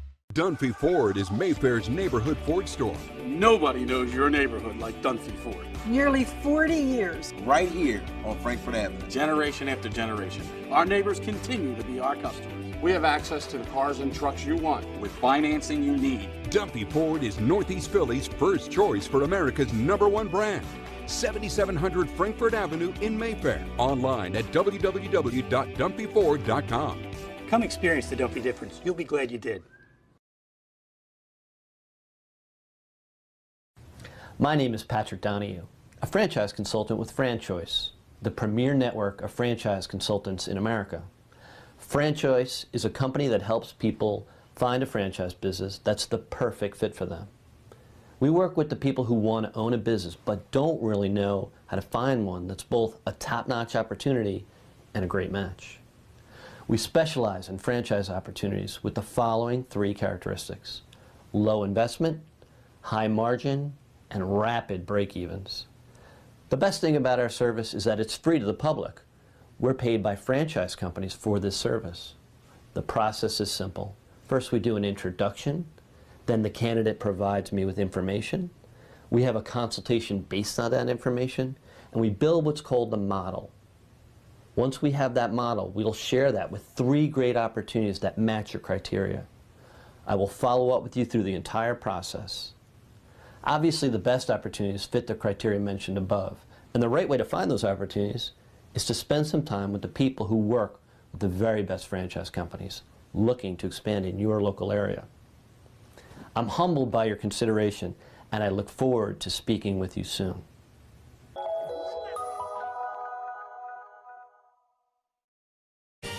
They said it couldn't be done, but somehow CCM was able to close this home in just 21 days. Carl, how'd you pull this off? Oh, hard work, dedication, grinding. Were you ever worried? Well, you know, Chloe, they pinned us in deep in the second bedroom, inspection issues, but we regrouped. Knew there was still a lot in play. Well, I'm sure the Franklins were pleasantly surprised. We got a good organization here. A lot to look forward to. Good luck with the next close. And there you have it. Cross Country Mortgage is dedicated to getting it done.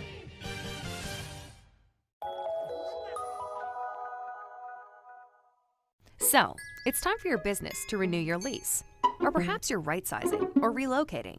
This can be an exciting time, but it's also a major project to undertake. Hundreds of decisions to make, some of which may impact your business for the next decade. You know you need an expert on your side from start to finish. What if this expert had no conflicts of interest, no landlords to answer to, and a fiduciary responsibility to work solely in your best interest? Someone who knows the questions to ask, the levers to pull, the pitfalls to avoid. Enter the experts at Gola Corporate Real Estate. They've seen it all over the course of thousands of transactions in dozens of industries. Gola gets it. And what if those experts came with a team? Subject matter experts to manage everything that comes with this process. Space planning and design, relocation planning and budgeting, helping you manage your vendors, construction oversight, all with zero out-of-pocket cost to you. A turnkey experience that adds real value, value that flows right to your bottom line. Gola gets it. We've been partnering with clients like you for over 40 years, and we know what's important: solving problems, creating flexibility, protecting and stretching your dollars. Philadelphia-based with a national presence. Get to know Gola. Gola gets it. When your car needs repairs and you can't wait, Meineke can help. With life's crazy schedule between work and family, you'll love Meineke's same-day service. Call today and Meineke will get your car in today. For new brakes, exhaust repairs, or your check engine light comes on, trust Meineke to do the job right. And families have been coming to Meineke for years because Meineke works on any make or model vehicle. Same-day service, value, and trust. Meineke, doing car care right. Be a part of the biggest live events. The must-see matches. He scored!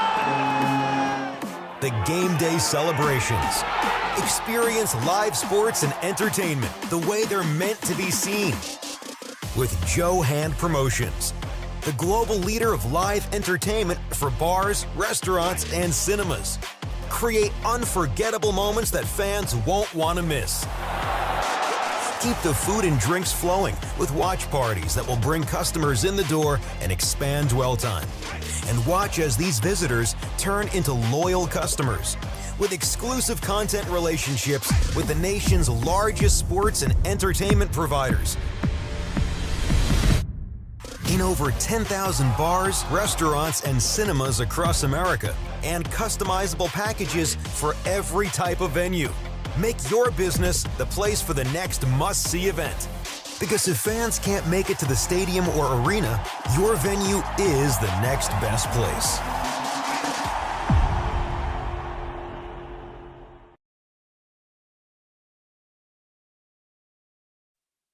Next Play Basketball is an AAU program in the greater Philadelphia area. They offer camps, clinics, and private training for boys and girls 3rd to 11th graders. They teach the next play mentality to help athletes have success on and off the court. Next Play coaches focus on each player's development through high-level coaching and a competitive environment. If you would like to join the Next Play family, go to nextplaybasketball.com for more information. They are hosting spring tryouts on January 11th.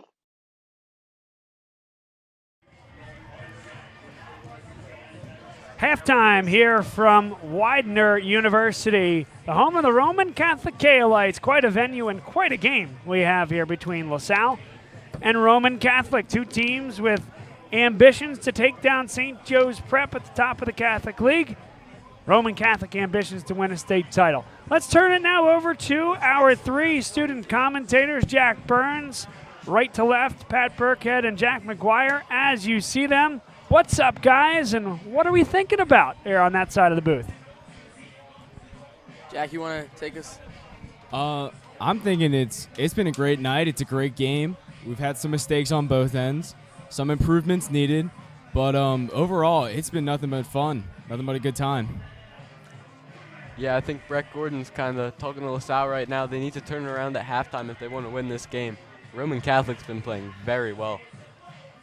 Yeah, and like I said right before the break, I think the defense of LaSalle needs to come out stronger than they did in the first half if they want a shot to win this game. I think it is very doable, but they have to show more fight than they did in the first half. Yeah, and to add to that, Jack, I think they have to be better at tackling. I feel like Ashton Roberts is just going anywhere he wants, so they have to contain him better in the second half. Yeah, Ashton Roberts especially, but then also they need to do a better job of containing the quarterback in the pocket, and the other wide receivers can't be as open as they have been in the first half. Yeah, Bills is really elusive, and that's hard to do, but I think the LaSalle defense is up to the challenge, and I think we could see sophomores like Kyrie Mitchell and Caleb Davidson make a big impact in the second half. Jack, let me jump in here, which, again, off camera, here I am. But Jack McGuire, I think you had some history on one or both of these programs, didn't you? Yeah, I did. So this is the 77th time that these two teams have faced off against each other. And, Bob, the first time these two teams went to battle was in 1903. LaSalle lost that game 6-3. LaSalle holds a 43-30-3 record all time against Roman Catholic, looking to push their win column up to 44 after tonight. Now, here's a statement from Bill Wasilenko leading up to this game. Friday night at 7 p.m. at Widener University's Quick Stadium starts the slate for the league games. The Kaolites have been a strong team for several years now, and they played a challenging non-league schedule to get ready for the PCL games. They are an athletic squad that will take advantage of any mistakes. The Explorers will have to avoid turnovers and play a disciplined game to overtake the purple and gold. Come on out to see our boys in their quest for a second straight PCL crown. And Mr. Wasilenko is right. This Roman team is very athletic and has been dominating so far this game. Yeah, Roman Catholic's a really good football team, and I feel like when people look at the PCL, they look at St. Joe's Prep and LaSalle as the top two teams, but Roman seems to want to make that a big three. Absolutely. I mean, if you're any team, you want to make it big, but Roman, I think, really has the capability to challenge these two big teams, and historically, you know, great players and great teams. Guys, I appreciate you. You guys do an awesome job. Kind of the student-produced portion of the telecast. I always appreciate you guys being here. This is what makes Bob Long Sports go here, folks. Those three guys right there. We'll take another quick break, and in just a few minutes, we'll have kickoff here in the second half. Roman Catholic to receive the football, leading by 6. Show you a better way to spend your state income taxes and get the money to where it's needed to move to the thousands of qualified kids. What we like about Blocks is they really know where the need is. This program ensures that their dollars come 100% into these kids for their tuition assistance. If you are able, Blocks makes the EITC piece go very quickly and very smoothly. Turn your PA State tax liability into need-based scholarships and receive a 90% tax credit. Dunphy Ford is Mayfair's neighborhood Ford store. Nobody knows your neighborhood like Dunphy Ford. Nearly 40 years. Right here on Frankfurt Avenue. Generation after generation. Our neighbors continue to be our customers. We have access to the cars and trucks you want with financing you need. Dunphy Ford is Northeast Philly's first choice for America's #1 brand. 7700 Frankfurt Avenue in Mayfair. Online at www.dunphyford.com. Come experience the Dunphy difference. You'll be glad you did. My name is Patrick Donahue, a franchise consultant with FranChoice, the premier network of franchise consultants in America. FranChoice is a company that helps people find a franchise business that's the perfect fit for them. We work with the people who want to own a business but don't really know how to find one that's both a top-notch opportunity and a great match. We specialize in franchise opportunities with the following 3 characteristics: low investment, high margin, and rapid break-evens. The best thing about our service is that it's free to the public. We're paid by franchise companies for this service. The process is simple. First, we do an introduction. Then the candidate provides me with information. We have a consultation based on that information, and we build what's called the model. Once we have that model, we'll share that with 3 great opportunities that match your criteria. I will follow up with you through the entire process. Obviously, the best opportunities fit the criteria mentioned above, and the right way to find those opportunities is to spend some time with the people who work with the very best franchise companies looking to expand in your local area. I'm humbled by your consideration, and I look forward to speaking with you soon.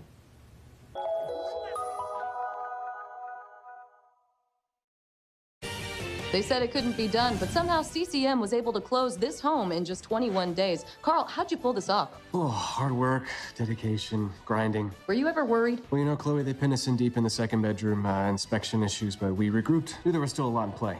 Well, I'm sure the Franklins were pleasantly surprised. We got a good organization here. A lot to look forward to. Good luck with the next close. And there you have it. Cross Country Mortgage is dedicated to getting it done.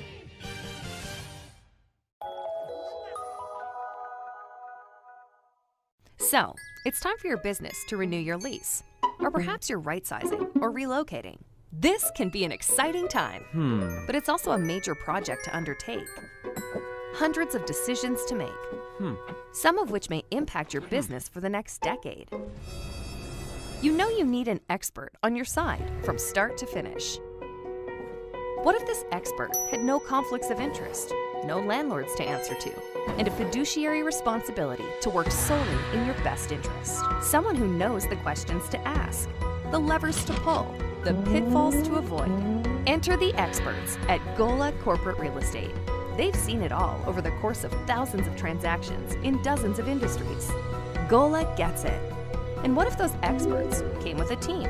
Subject matter experts to manage everything that comes with this process. Space planning and design, relocation planning and budgeting, helping you manage your vendors, construction oversight, all with zero out-of-pocket cost to you. A turnkey experience that adds real value, value that flows right to your bottom line. Gola gets it. We've been partnering with clients like you for over 40 years, and we know what's important: solving problems, creating flexibility, protecting and stretching your dollars. Philadelphia-based with a national presence. Get to know Gola. Gola gets it. When your car needs repairs and you can't wait, Meineke can help. With life's crazy schedule between work and family, you'll love Meineke's same-day service. Call today and Meineke will get your car in today. For new brakes, exhaust repairs, or your check engine light comes on, trust Meineke to do the job right. And families have been coming to Meineke for years because Meineke works on any make or model vehicle. Same-day service, value, and trust. Meineke, doing car care right. Be a part of the biggest live events. The must-see matches. He scored! The game day celebrations. Experience live sports and entertainment the way they're meant to be seen. With Joe Hand Promotions, the global leader of live entertainment for bars, restaurants, and cinemas. Create unforgettable moments that fans won't want to miss. Keep the food and drinks flowing with watch parties that will bring customers in the door and expand dwell time. And welcome back, everybody. Third quarter action from Widener University coming your way. We talk about the middle eight a lot at all levels of football. It's the same in high school. Roman Catholic, they score with just seconds left in the first half, and they get the football back to start the second half. Your broadcast team here on Bob Long Sports: Tyler Kern, Jack Burns, Pat Burkhead, Jack McGuire, and I'm Bob Long, humbled to be with these guys and bring you the contest this and every week for LaSalle. So Chris Heck will kick this one away. And this one again is squibbed. Picked up there by Roberts. Out to about the 25-yard line. Beg your pardon, that was Ian Stead. Stead has gotten the ball a couple times on the special teams as well. But Roberts was the story in the first half. 3 touchdowns. I was curious if the Explorers were going to keep doing the squib kicks. They seem to be working, except for the aforementioned Roberts return. First down,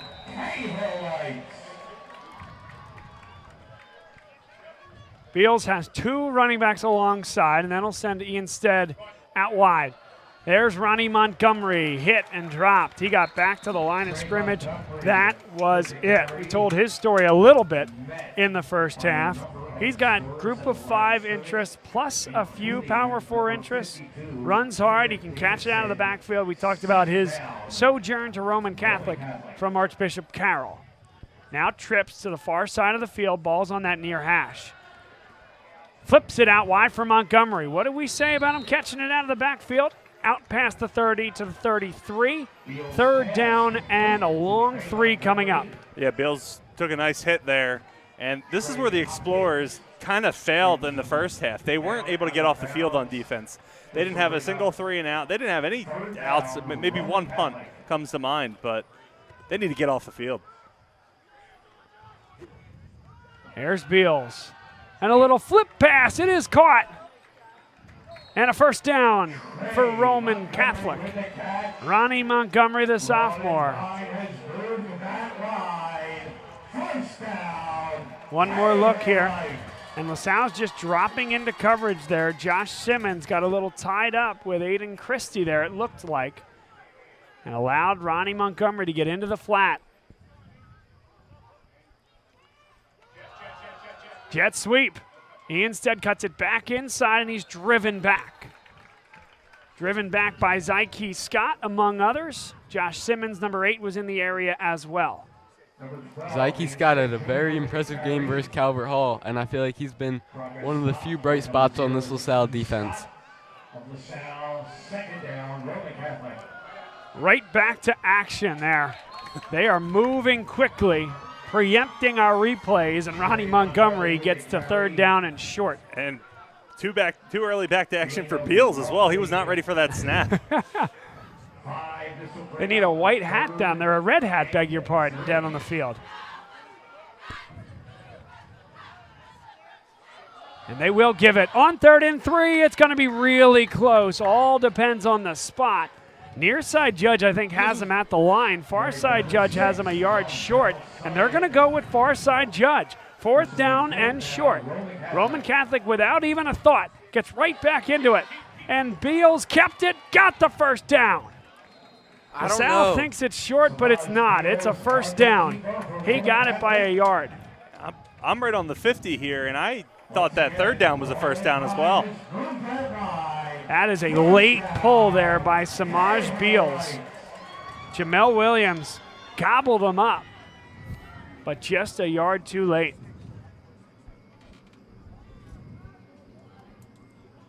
Ian Stead, the man in motion, fakes the jet and nearly intercepted.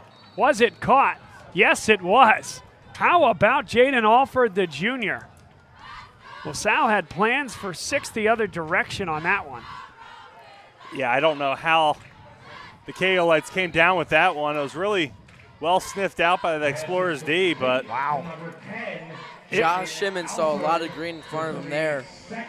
Well, and you see this, you're bringing Stead in motion, but LaSalle is in zone. Simmons doesn't go with him. That's poor recognition by Samaj Beals. That's a good throw to the outside, caught there, and it'll be just a little bit short. I say that, Tyler, I'm holding him to a high standard because I think so much of him. That's a rare miscue on 2 plays ago there by Samaj Beals. Yeah, kind of cleaned it up there, though. Was able to avoid that Explorers defender and got a nice 3rd and short. Just 2 down linemen for LaSalle. Beals stands in with a clean pocket. It is caught by Stead. Stead is inside the 30-yard line. That's the whole game right here so far. They don't get much on 1st down. They make it 3rd and short on 2nd down, and then Beals just fires it down the field for a 10, 20-yard gain. And Trey Hopkins thought he ripped the ball out there, but they marked the runner down. Yeah, he was way down. Samaj Beals steps up in the pocket, throws on the run. It's caught. Maybe getting 1 block to the outside, couldn't quite get there. There is a flag. I think he might have crossed the line of scrimmage before he threw it. Now it's the 28-yard line. Threw it at the 30. Yeah, no, it's not that. What was the flag, guys? We were looking at the replay. I didn't see the white hat. It was holding, I believe. Okay. So that'll back them up 10 yards from the line of scrimmage. And I believe a holding call earlier was the only play, the only drive where the KO Lights did not score. Back behind the sticks here again. Line to gain is inside the 20-yard line of LaSalle. Trying to get some of that back. They won't. Oh, huge play in the backfield. And there's Caleb Davidson, the sophomore. He's a great year this year. That was a crazy tackle. Looked like a wrestling move. He does wrestle, Tyler. Well, makes sense. Both him and Kyrie Mitchell, the 2 sophomores that me and Patrick have been talking about this whole night, both wrestle and play football. Ian Stead out wide. He'll be the man in motion. Beals delivers. 2 hands on the football for Aiden Christie. That's good coverage and a forced ball that time from Samaj Beals. That's the second almost interception on this drive. Yeah, and this down has killed LaSalle so far. They have to come away with a stop here to give them a little bit of momentum on defense. Going to get another look at this one, Tyler. It's a big-time play here from Aiden Christie because, again, he's looking in the backfield, so they're in zone defense. He recognizes it as Beals goes into his throwing motion. A really good break on the football. 3rd down and 20. Beals steps up and a run with it. Beals inside the 25-yard line to the 23, sets up 4th down and manageable. 4th and about 5 coming up for Roman Catholic. If you held that to about 5 yards there, there's a chance that Roman punts on that, but instead you give Beals a 15-yard gain. Number 11, Nick Neary forces him out of bounds. He's just carrying this team. He is so good, and he's surrounded by talent as well. But Akron commit, career and season records in the city of Philadelphia for completions, attempts, and touchdowns. And he's got a chance to take a 2-possession lead here. 4th and 5. It is caught near the line for a 1st down. And it's every time they're just squeaking these out on these, these big 3rd and 4th downs. And this will win them the game if they keep this up. And why not go back to Ashton Roberts on that 4th down play? Now running play doesn't go for much, gain of maybe 2.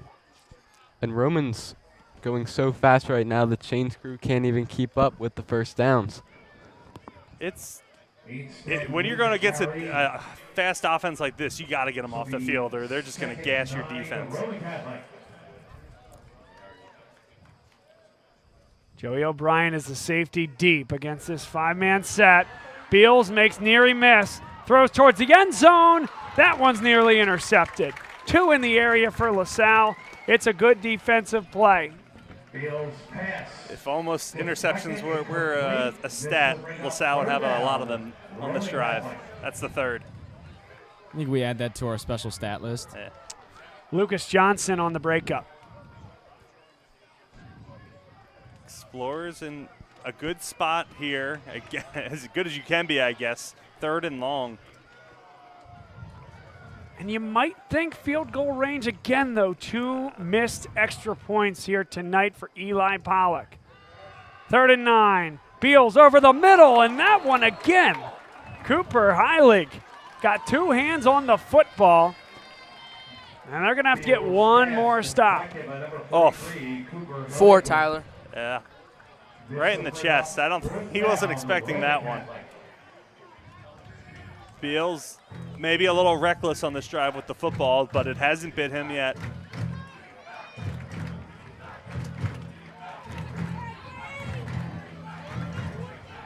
This is what you call an inflection point in the football game. 4th down and 9. Beals with all the protection in the world. It's got a man open in the end zone. Touchdown, Roman Catholic. Look how narrow this window is. A quarter second later, that pass is broken up. But instead, it's Issa Neely with the strong hands as Joey O'Brien closed in late.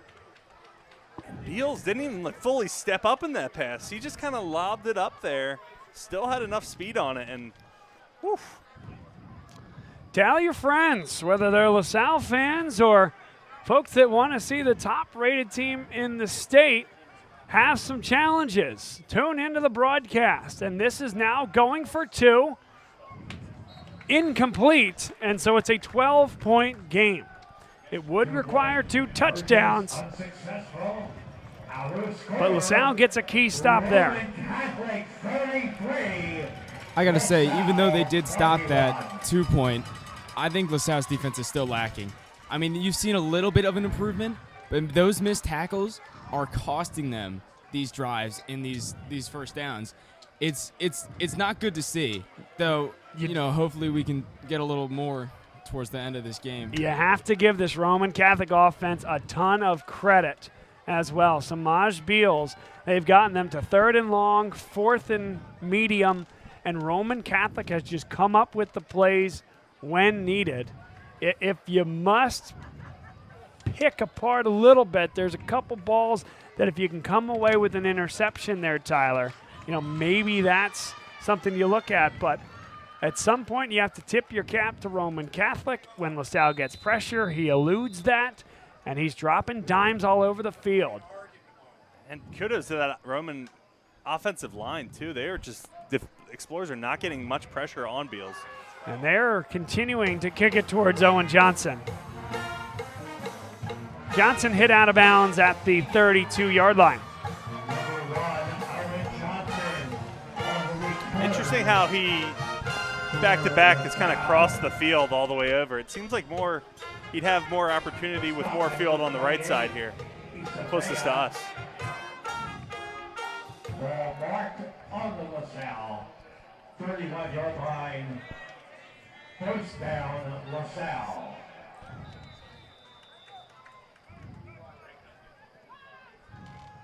So now a 12-point lead for Roman Catholic. Sidwar, quick throw. Joey O'Brien makes the catch. Joey O'Brien just running away from guys inside the 30. Exactly what the doctor ordered for LaSalle. Yeah, Joey O'Brien is just so strong. You know, that is maybe a 2-3 yard pass, and he's able to break through that tackle and take it almost to the house. And that little hitch route is so reliable for this LaSalle offense. Whenever they need to get something going, Gavin Sidwar gets it to Joey O'Brien and knows that his star player can make a play.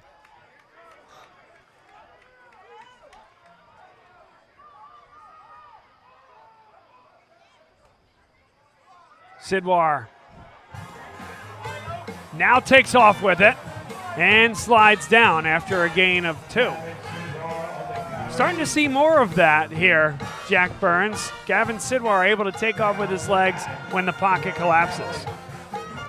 Yeah, it's a good thing for him to be able to do that. You want to have your quarterback be able to be mobile and get out of a tough situation like that. Because, you know, if they can't, you're just going to lose yardage. And, I mean, you can't have that in a game where, you know, it's so point to point. And he hasn't done a ton of it, but he has it in his repertoire. And I think LaSalle and his future collegiate coaches, something that's very, very good to see. Not as good to see if you happen to be a LaSalle fan is movement on the left side of that offensive line. And to your point, Jack, the QB mobility has been helping Roman Catholic all night. Samaj Beals is just such an impressive athlete, and I'm sure he'll continue to run around on the football field at Akron. There was some displeasure on that last play. Sidwar had J.P. Oates wide open, but the pressure came in right when he got open. So unfortunately, Sidwar had to roll out to his right.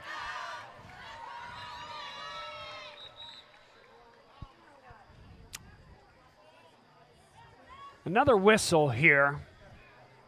And they're just going to run that clock, make sure that clock is indeed running after the penalty. 4:52 and counting here in the third quarter. I don't think it's Yogi Berra time. I don't think it's getting late early quite yet, but an important drive for LaSalle to score here. Yeah, I had no doubt on their offense tonight. It's stopping the Caelites on defense. There's Azir Nelson. Jitterbugs his way past the original line of scrimmage. It's a gain of 3 to the 29, and LaSalle has 2 downs to get to the 20.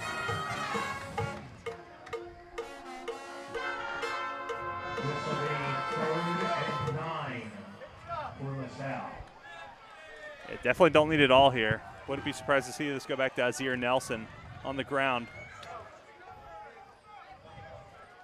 Although that box is, they got a lot of guys in the box here. Looks like a pass play too. They got a single high safety. Can LaSalle take advantage? Yes, they can going underneath, but how about making a tackle in space? That's number 24, Sabir Dawson. Dawson's a very talented sophomore who we've seen make a lot of tackles already today. Not only tackles, he's had a takeaway in every full game that he's played in this far. He had a strip 6 against Cardinal Newman, had a pick 6 in another game, a fumble recovery in a third game. He's had a takeaway in each of the 4 full games that Roman Catholic has played. He's looking for another one here tonight. It's 4th down. Big play here for LaSalle. They take a shot for O'Brien, and it's terrific coverage by Ian Stead. Time to panic maybe a bit if you're the Explorers. Still plenty of time left, but, you know, if the Caelites march down the field yet again. This is how you teach it. It's physical defense, but he doesn't have his hands on O'Brien at that point or leading into that point of contact.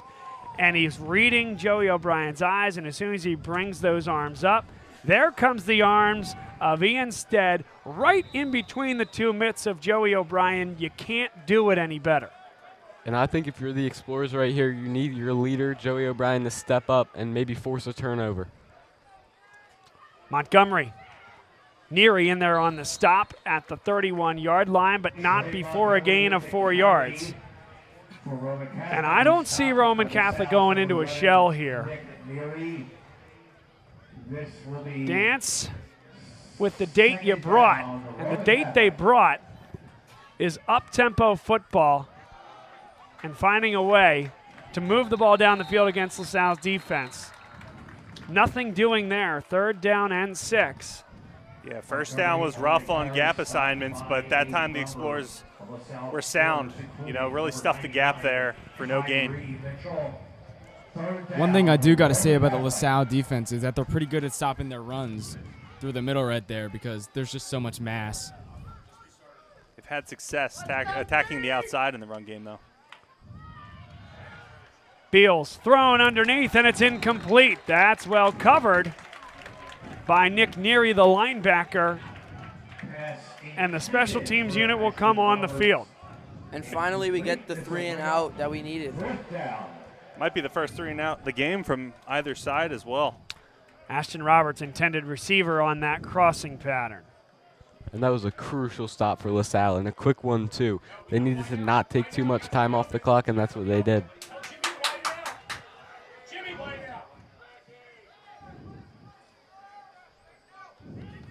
And a flag comes out. That came out immediately. Were there too many men on the field for one of the two sides? There was definitely some yelling from the booth from the Explorers side to get some movement going.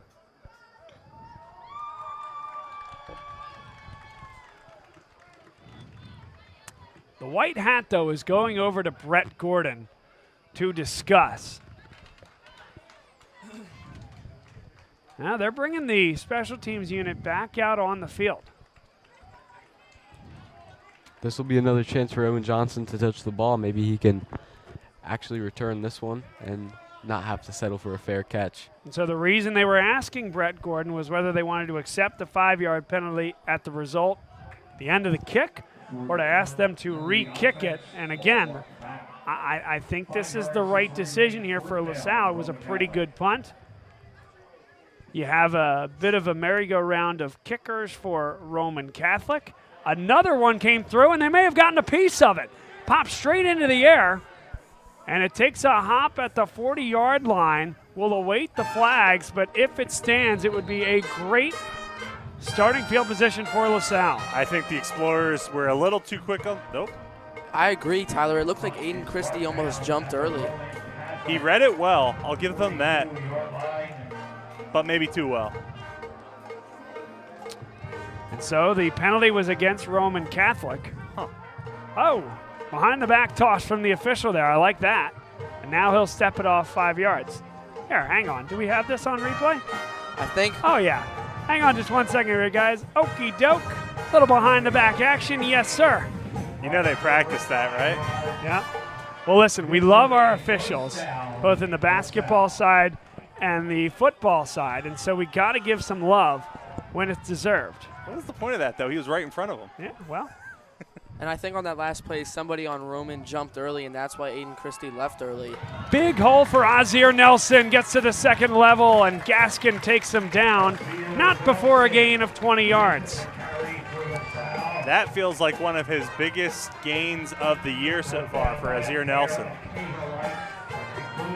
And that's a massive play for LaSalle for bringing this game closer to a tying point. 4 wide. They go with the screen. It's well blocked. Got to the second level and continues all the way to the 10-yard line. Owen Johnson trying to find ways to get him involved. Gain of 7. And a Roman Catholic Kaolite is down on the play. Chance to tell you about our good friends at Riley, Rakowski, and Malloy Funeral Home, an enthusiastic supporter of LaSalle. And LaSalle Athletics. Andrew Buda-Rakowski sends his best to Coach Brett Gordon, the student athletes, and the LaSalle football program as a whole. Riley Rakowski and Malloy Funeral Home, a proud sponsor. And then E&M Insurance, an independent local insurance agency serving the area's business and personal insurance needs. Owned and operated by Chris Marr, class of 1989. Very, very proud alumnus, and he's a former president of the Alumni Association as well. They've been servicing the Delaware Valley's insurance needs since 1988, built on the principles of providing superior customer service and quality insurance solutions for their customers. They're an independent agent, meaning they work with a select group of highly rated insurance companies that have proven their worth over the years. E&M can help provide solutions for your business or personal insurance on all levels, excelling at providing the best coverage at the best rates. Look for E&M online at eandminsurance.com or call them at 215-368-9556. Shout out to Explorers trainer there, Dave Crow, helping stretch out that cramp for the KO light. Good showmanship there. Offside again. I thought I saw movement on the Explorers line. Let's see here. No, that did look offside. That's offside. It was big number 53, Khalif McNair. Plays a little bit both ways. Oh, my goodness. Okay, you were on it, Tyler. Stick to your guns, partner. I thought on the replay it was a reaction, but. Wouldn't be surprised if Gavin Sidmore went to Joey O'Brien here. We see him target Joey a lot in the red zone. Jimmy Mahoney, the wideout on the near side. Owen Johnson in the slot. O'Brien in that true X, and they'll go right to him. Back shoulder, and he adjusts in midair. Makes a heck of a play. Yeah, wow. I have no idea how Joey O'Brien was able to come down with that. He had momentum going forward, and he dove back. 6'5", and the wingspan of a 6'8" young man. That's how. Natural gifts, great hands, and a great awareness for where he is on the field at any given time. Now he lines up in that X-type position near side with us. LaSalle goes to Azir Nelson. Bully balls, he gets inside the 5. A gain of 4 yards to about the 3. If I'm the Explorers, I'm feeding Nelson up the middle again for 3 downs. LaSalle quickly gets a substitution, so Roman Catholic counters with the same. Jeremy Golston into the game. Azir Nelson dives towards the end zone. Touchdown, LaSalle. They have cut it to 6.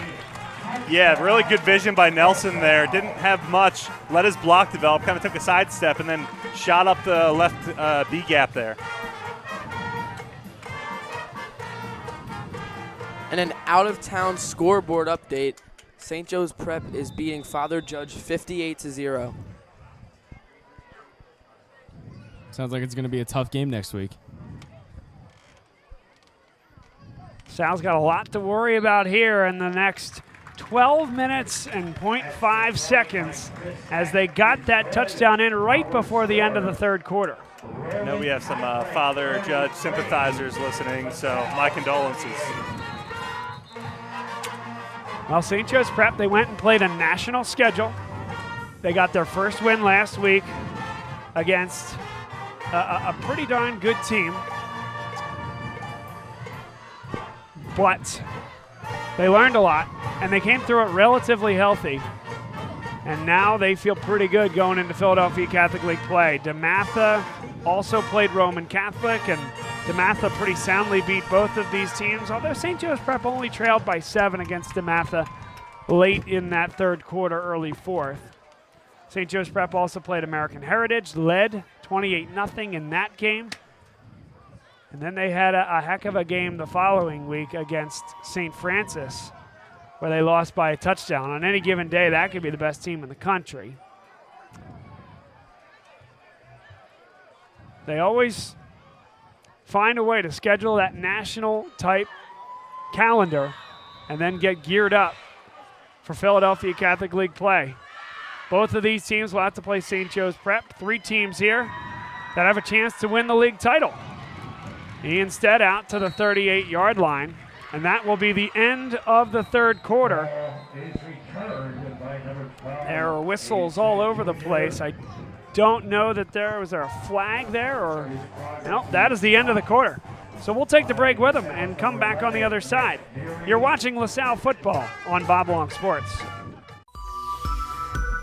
More people are choosing Faulkner Infiniti of Willow Grove for the outstanding customer service and the extraordinary selection of Infiniti vehicles, like the all-new 2025 QX80. It's unlike any luxury SUV you've ever experienced. With an all-new design and groundbreaking technology, the Infiniti QX80 has set a new standard in its class. Come experience the QX80 and the entire Infiniti lineup at Faulkner Infiniti of Willow Grove, to be sure.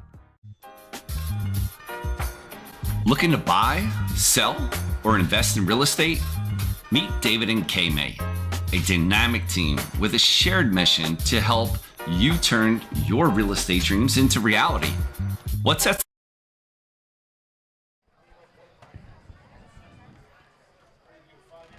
Roman Catholic leads by 5 to begin the fourth quarter. Taking a shot. Nearly intercepted, and that's the third or fourth ball where LaSalle's gotten 2 hands on it in the defensive secondary. I've got a count of 6, Bob. Jack McGuire, going to send it to you, partner, for a factoid. Yeah, a little stadium history. Leslie C. Quirk Jr. Stadium is home to Widener University football, men's and women's soccer, men's lacrosse, and men's and women's outdoor track and field teams. Quick Stadium, which opened in 1994 and seats over 4,000 spectators, also includes a turf field and lights. I will continue after this play. Right near that line to gain, and Roman Catholic, they've picked the right time when LaSalle brings the pressure to go to that screen ball. Jack? Outside of the turf is the George A. Hansel track, an 8-lane synthetic surface track which has hosted multiple conference championship meets. In October 2017, the playing surface at Quick Stadium was dedicated as Elizabeth J. Hirschman Field. And what date was that it was dedicated? It was October 2017. 2017. Well, that actually happened during a LaSalle football game, and Hirschman Field is related to, you'll remember, LaSalle graduate Colin Hirschman, with family ties here at Widener. So thank you, Jack. First down and 10. Beals, good protection. Over the middle, it's caught by Ashton. No, dropped. There you go. Yep. Incomplete, and that's really good coverage by Nick Neary, the linebacker. Nick Neary is definitely a little bit bigger than Ashton Roberts, but he did a great job of sticking with him there. I was about to praise Beals for squeezing in that window. I didn't think there was anything there. Contact happened right around that 5-yard mark there. It was close. Where you'd see in the NFL, legal contact called. Beals pulled it, takes a shot, back shoulder ball, incomplete. And Bob, we have to give credit to Lucas Johnson. Arguably, he's given the hardest task of the game. And I don't want to speak too soon, but he has contained Ashton Roberts this whole second half. Yep, and that play in particular, he was matched up against Issa Neely, number 13. This feels like a pretty important play to me. You get a few yards, you're going for it on fourth down, but if you don't, consider a punt. You put the punting unit back on there. It's been a struggle on special teams on the kicking side of the ball all night. Beals has extended the play well, and it's thrown behind, and there is a big hit behind the play, likely a blindside block that took out Ryan Fandozzi. That was a terrible blindside block there. So now, what do you do if you're LaSalle? Terrible as it was, and the personal foul that it was, it's not a loss of down penalty. I think you take the yardage. I decline it, so that's interesting. We need our boy Riverboat Rob back. Yeah, tiebreaker. They are declining the penalty. I agree with that. It's just we've seen what Beals does on, 3rd and 20. Bob, Tyler's always right. Well, I know that. I try to tell my wife that, but it never goes over well. Stop saying that. Stop saying that now. Well, your wife is just a doll. I mean, she's the best, so. But don't take advantage of that either, Tyler, of course. Of course. And that kick looked really awkward, but ended up going all the way about the 26-yard line. Not bad. And in the 2 punts that Roman has had, they both have looked a little awkward. They both have ran out a little bit like they're a quarterback scrambling and then punted it like we see with Gavin Sidwar sometimes. And again, not a traditional punter, right? That's Ian Stead, terrific wide receiver, really good in the secondary. Jack, Rick Preet taps him on the shoulder for that responsibility as well. Sorry, Pat. that could be to give the Roman special teams a little bit of time to get down the field to cover Owen Johnson, who's a very good returner. So LaSalle's now gotten 2 stops after trailing 33-21, and there's still an eternity to go. Now have to go another 5 yards. An eternity and 5 yards. First down and 15 coming up for LaSalle. Start offense, ball back. Mark back 5 yards. First down, LaSalle. Do you think those 2 fans in the other grandstand are feeling lonely? You want to go join them, Jack? That's terrific. Keep it on the ground for Azir Nelson. That is a gain of 12 yards on first down. Yeah, usually Azir Nelson just kind of bullies his way for about 4 or 5 yards, but in the second half, we've seen him rip a few for first downs if there weren't penalties. Jack Burns, you were on that early, right? Stick with the running game. Azir Nelson gets downhill. Absolutely, you gotta love the run.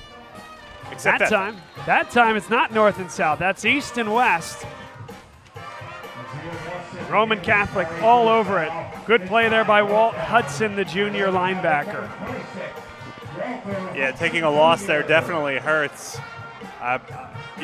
Looking at this, looking at maybe a quick slant or a screen of some sort, depending on what kind of pressure Roman brings.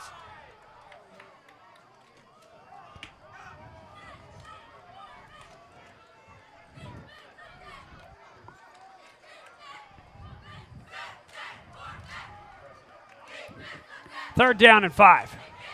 Sidwar takes a hit, and it's great coverage on the outside. Fourth down and 5. Decision time for LaSalle, but there's so much time left in this game. I think you have to send the punt unit out there, and they will. Yeah, Mahoney was just locked up with his defender that whole time, wasn't even able to turn around and look at the ball.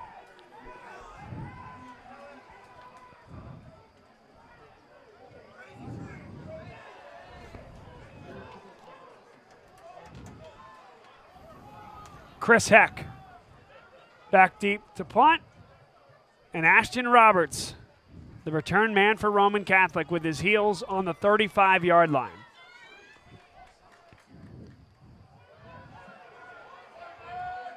And it's not a good punt. Out of bounds at the 45-yard line. So Roman Catholic with the football, 9:15 to go. The only good part about that punt is that Ashton Roberts didn't get a chance to return it. Yeah. If it went to him, that would have been a couple of games back. Someone went home with $250. This could be you. Our winning ticket. So now first down and 10 for Roman Catholic. 2, 6, 1. That's 2-0-2. 2, 6, 1. Incomplete. Issa Neely had 2 hands on the football. Perhaps, Tyler, here's the footsteps of the center fielder, Joey O'Brien. Perhaps, but I think he was just trying to cut up field before securing that ball. And, man, that was looking like a nice gain there. We've seen LaSalle get their hands on the football a few times. I wonder if it's time for them to force a turnover here. Time to break out the stickum. Second down and 10. Beals keeps it himself and took a big hit, but fell forward for 3 yards. Lost his helmet, too. Tyler, there's one. Oh, that's enormous. Bob, you had to be there. 3rd down and 5. We'll get there in a second. Rick Preet might want to think about calling a timeout here. I don't know. I don't know if you run this play. It's an essential 3rd down and 5 without Samaj Beals. You lose your helmet, you have to sit for one play. And I highly doubt they run this play. I think they take the play clock down and then take a timeout.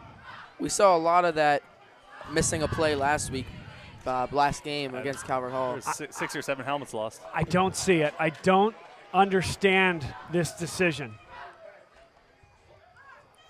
Shovel pass, it's a decent play, and now he can come back onto the field. I just don't know, Tyler. Yeah, I agree, but, man, that's enough. I'm going for this, man. Absolutely, no question. And I don't know if you don't go behind the big-bodied Ronnie Montgomery. And credit to Jameel Hawkins there for going onto the field and executing the play. Here we go. My thought goes back to that early Beals touchdown with Montgomery blocking for him. Beals on 4th and 2. Over the middle, it's caught. A lot more. Stays on his feet. Instead, on 4th down and 2. Stead just does an amazing job of finding that gap in that zone defense. It breaks a tackle, takes it to the house. Puts a lot of pressure on this Explorers team as the clock started to get a little, just not feeling too good about it. Still plenty of time left. And they keep all 3 timeouts. Less concerning at this point when you're up 11. Rick Preet sticks to his guns. Says, take that, Bob Long.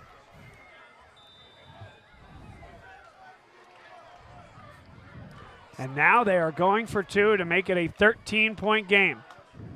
Beals steps up, lobs. And I think it's incomplete. Yes, it is. Even if he caught the football, did not get the feet inbounds. And to Pat's point earlier, Jameel Hawkins coming in on that 3rd down, executing that play, led for Roman to be able to go for it on 4th down. If he didn't get that, they might have had to punt it. So great job by the backup quarterback, the sophomore, coming in and just knowing his role. He almost came down with that. He almost got that 1 foot in bounds. That would have been a reception. That would have been insane. Now, interesting, and again, they don't trust the field goal kicker at this point, it wouldn't appear.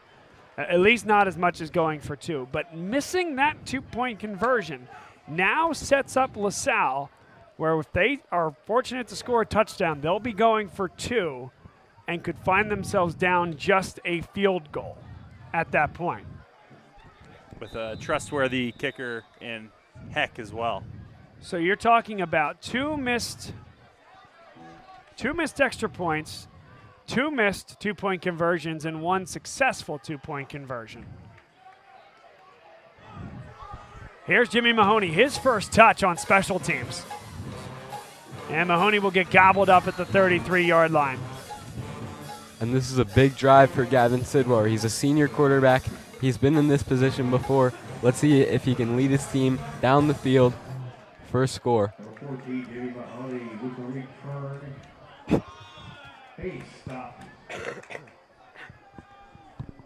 At the 34-yard line, this will be 1st down, LaSalle. Referees are doing everything with the football today. He just kicked that football right at the ball boy. It was a pretty nice kick, too. Sidwar. There's Mahoney out to the 30. Beg your pardon, 40, 43-yard line. If you watch Mahoney's feet on that play, he did not stop driving until they were in the air. And that's what you want to do when you get a ball like that, and especially with a guy like Mahoney with his speed. Got to keep driving.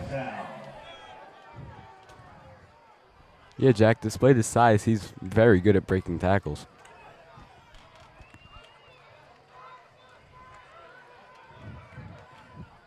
Second down and 1. They go 5 wide and sitting down in coverage. Wide open. Inside the 45 to about the 41. Good pitch and catch. And good to see Trey Hopkins getting some snaps offensively. Yeah, I mentioned it earlier, Bob, that we saw him last year a little bit on offense at the wideout position. Good to see him play a little more this year. Sidwar, sidearm throw, incomplete. Good coverage on the outside by Roman Catholic. And really nothing. instead.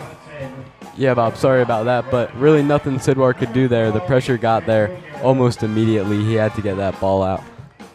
Stead Jr. Shuffle passes and breaking up passes. And the score of the St. Joe's Prep Father Judge game remained 58-0 St. Joe's Prep.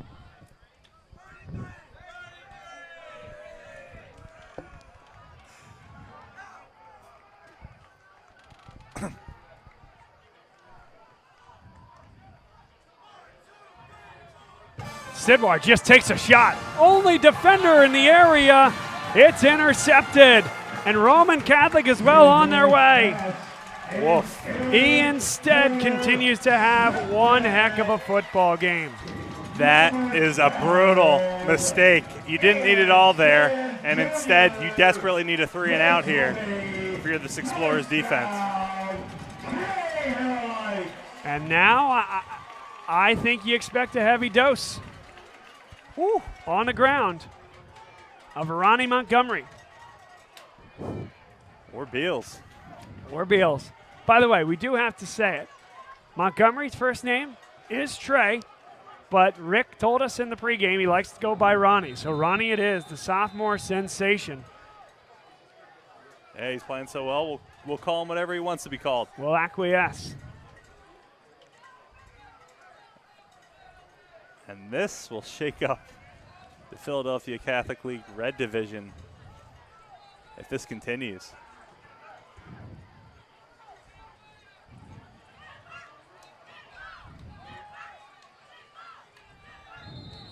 Salle gets a stop. Pretty nice one at that. Tackle for loss, about 2 yards. Start to think about those 3 timeouts. I don't think it's yet, but find a way to get off the field. If you can, keep all 3 timeouts. Remember, no 2-minute timeout like there is at the college level or 2-minute warning like there is at the pro level. And again, I'd still be a little surprised. You can go a little bit more conservative here, Tyler, but if I'm Roman Catholic, I don't just turn around and run the ball 3 times either. The best part about this team has been their offensive prowess. A couple first downs wins it for you, in my opinion.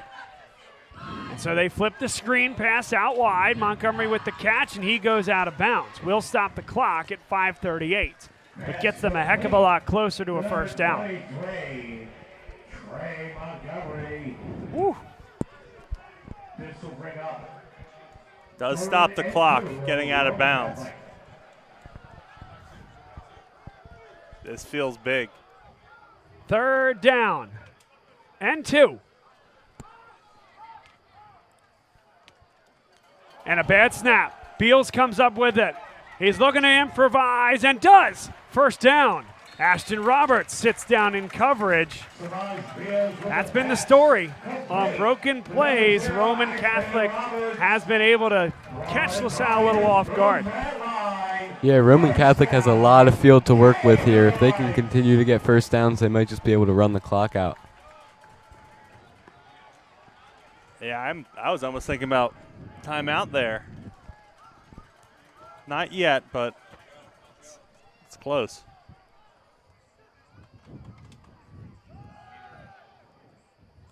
Bouncing off tacklers. How about that wiggle in the backfield? Neary came in there on the stop. Zyke Scott in the area as well, but not before a gain of 4 yards.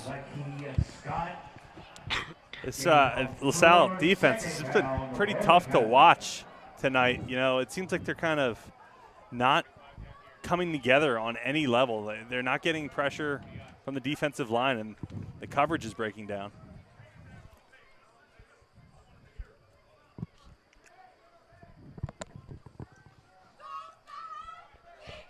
Roman Catholic well aware of where the play clock is. We are not, of course, but they are aware as they let it come down. Montgomery On second down, maneuvers forward. Third down and very manageable. It'll be third and a short 2.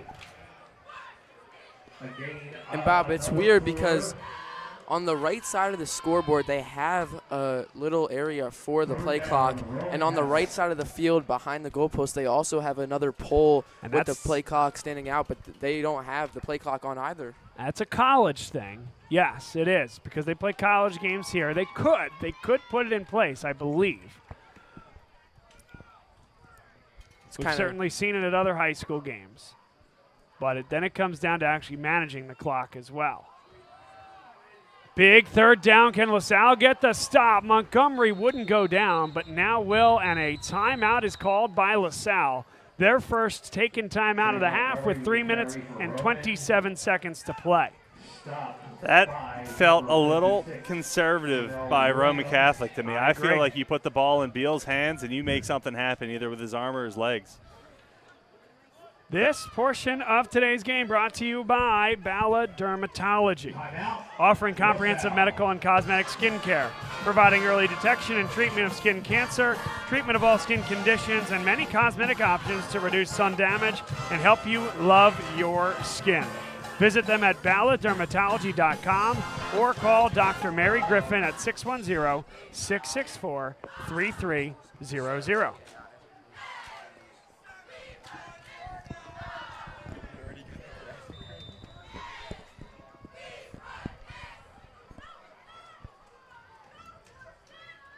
Punt unit is on the field.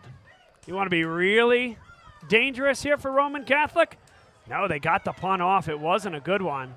It is going to take some hops, but Tyler, in live time, I'm thinking, what if you fake it right there and end all doubt? They were thinking about it. It feels like they've had this option all night where they see what this punt return defense is giving them, and there's just, that was dangerous, though. Okay. Time is now. If you happen to be a LaSalle fan watching this game, it has to happen here now. 3:14 to go, down 11 points with 2 timeouts. Yeah, this feels big. It's not over till it's over, Bob. They'll throw the screen for Joey O'Brien. He's got good blocking down the field, and he's got a first down. This will allow LaSalle to get up to the line quickly as the clock stops momentarily as the chains are moved. LaSalle's running the 2-minute drill here. They end practice quite often with this drill. Under 3 minutes to go. Sidwar takes the shotgun snap. He steps up and fires over the middle, low ball. Oh, that was an insane play by Sidwar, too.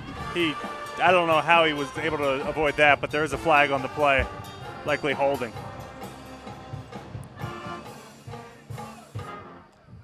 They're looking over to the LaSalle sideline, though. The officials are. Wow, that's a tough call. That is a tough call. I saw that on the replay, and I didn't quite get it back.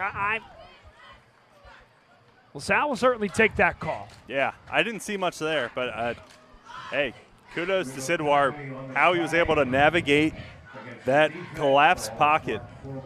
Made a pretty nice throw and apparently took a big hit as well. It also stops the clock.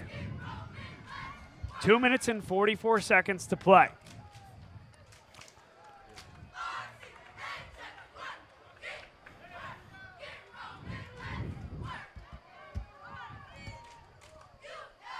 Sidwar delivers over the middle. That one's lost.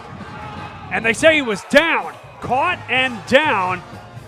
Roman Catholic can't believe it. It did look like the ball was forced out by the ground to me there. It's close, though. That's a tough real-time call. Oh, my goodness. It is tough. It's like a millisecond. Yeah. Right back to live action, though, as Sidwar stands in. Can he take advantage? Throwing towards the corner and well out of bounds. That looked like a false start all day to me, too. I'm surprised that wasn't blown dead. There's multiple explorers moving before the ball was snapped. And a push-off from Trey Hopkins there. Ball was Not catchable, though. Roman Catholics coaches palms to the sky there, asking for the same thing that you were, Tyler. Just a weird play. Just looked weird from the start, and then, yeah. And yet, nothing has looked particularly good on the last couple of plays, really for either team, a little sloppy. And yet LaSalle is one play away from potentially cutting this to a 3-point game with 2 timeouts left. Sidwar throws into the flat, big hit. Caught by Ozzie Nelson out of the backfield. They'll quickly move up to the line. And Bob, it feels like they need to get this play in before the 2-minute warning. There is no 2-minute warning at the high school level. Ah, you're right. These seconds matter regardless, though. Big 3rd down. Sidwar with the lob towards the corner. It's in there for a touchdown. Joey O'Brien with yet another catch and yet another touchdown reception right when they needed it. What a perfect throw. Wow. Got the foot down as well.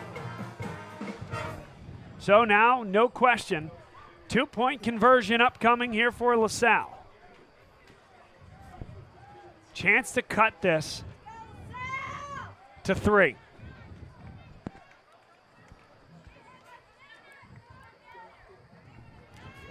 Des Ortiz in the game in like a halfback type of position. J.P. Oates lined up at tight end. Owen Johnson tight to the line at that slot position. Sidwar to the back of the end zone. It's caught for the 2-point conversion. Joey O'Brien, again, he's got all 8 on that possession, and it's a 3-point game. Yeah, bit of trickery. I really like that play design. And it looked like Sidwar, you know, I didn't even think he had the ball, but Joey O'Brien back of the end zone. And you know who would put in a really tough position? Look at 26, Walt Hudson here. O'Brien going deep. Hudson too shallow. That's his man there. And he just lost all contain on Joey O'Brien. Got caught in the dreaded middle ground. Oh, my goodness. So what do you do here if you are LaSalle? They've had a tough time getting stops all night. Do you kick your onside kick now, or do you send it deep, try to get one stop, and go after a punt with something like 50 seconds left? Well, that looks onside kickish to me, Bob. Chris Heck will attempt the onside kick. It's a high bouncer.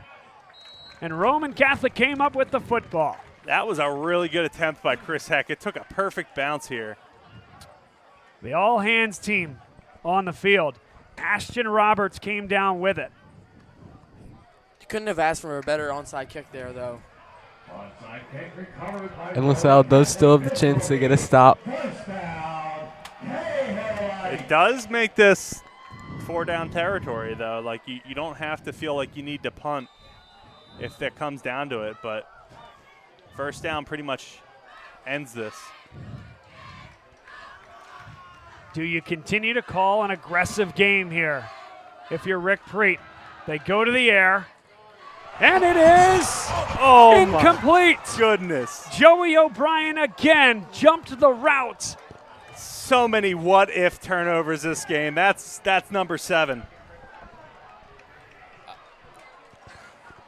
Joey O'Brien did everything correct except for corral the football. Let it get a little deep.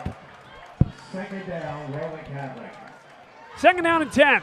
Stops the clock. And I thought there was movement up front. Now LaSalle can call timeout. And they will with 1 minute and 40 seconds to go. And now they can call their last timeout if this 3rd down play comes up short in the field of play. I don't know, man. I think you got to keep this on the ground. If you're Roman, you kind of got caught between calling an aggressive play style and conservative. No way. I think you call an aggressive game. I think you go to the air and you live and die with the city's all-time completions and touchdowns leader, Samaj Beals. Yeah, I wasn't necessarily saying take it out of his hands, but you know, maybe make something happen with his legs. We saw it early on in the game. And although we didn't come up with it. Credit to Joey Ryan for knocking that away, because if Roman Catholic caught that, the game would have been over. Instead, LaSalle has one timeout. 3rd down and 10. A struggling special teams unit on the sideline. Beals looking to end it here. Incomplete. Trey Hopkins has stepped into that role admirably all year. Makes the biggest play of the season thus far defensively. Wow, that is huge. The Explorers have plenty of time, a timeout.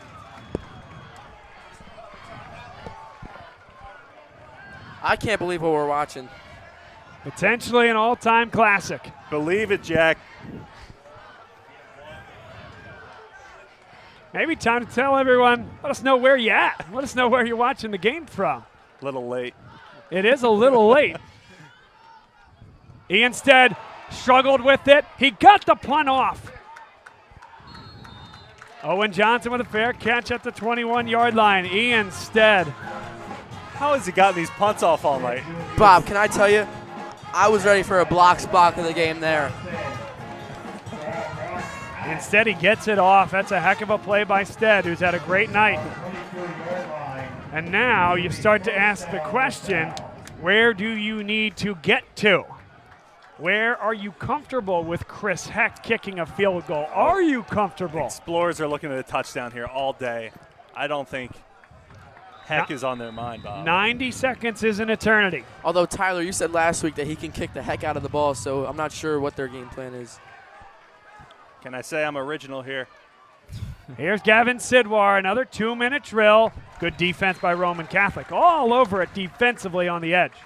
Sidwar's pass intended for Jimmy Mahoney, incomplete. Mahoney, the intended receiver. Justice Gaskin in the area on coverage. This reminds me of the LaSalle Malvern Prep game, except the script is flipped here. LaSalle is the one that's down, need to march down the field.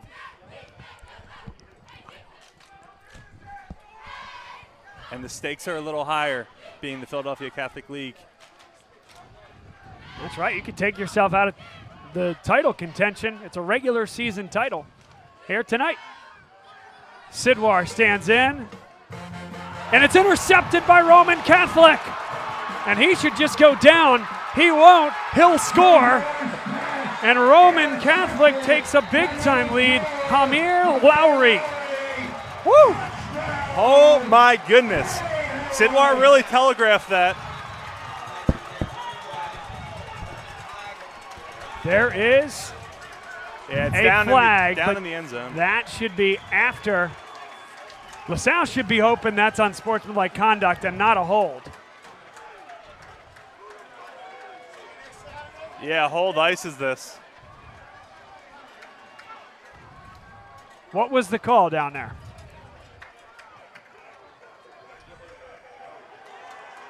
That's it. I mean, that hold ends the contest. Yes, it is. Ball game. What a costly mistake, but you can't help but feel like it's not just that one pass. It's been all night. The defense was just not able to do what was needed. I mean, 39 points. So a block in the back was the call, and that ends the game. It would have been a long way coming back anyways, but that's the best thing that could have happened to Roman Catholic after he took that interception return into the end zone. I don't know how people felt coming into this game, but this is a huge upset in my mind.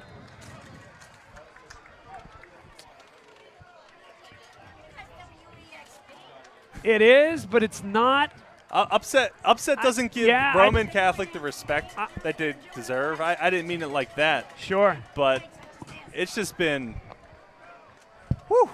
I am so impressed with this team, what Roman Catholic's been able to do.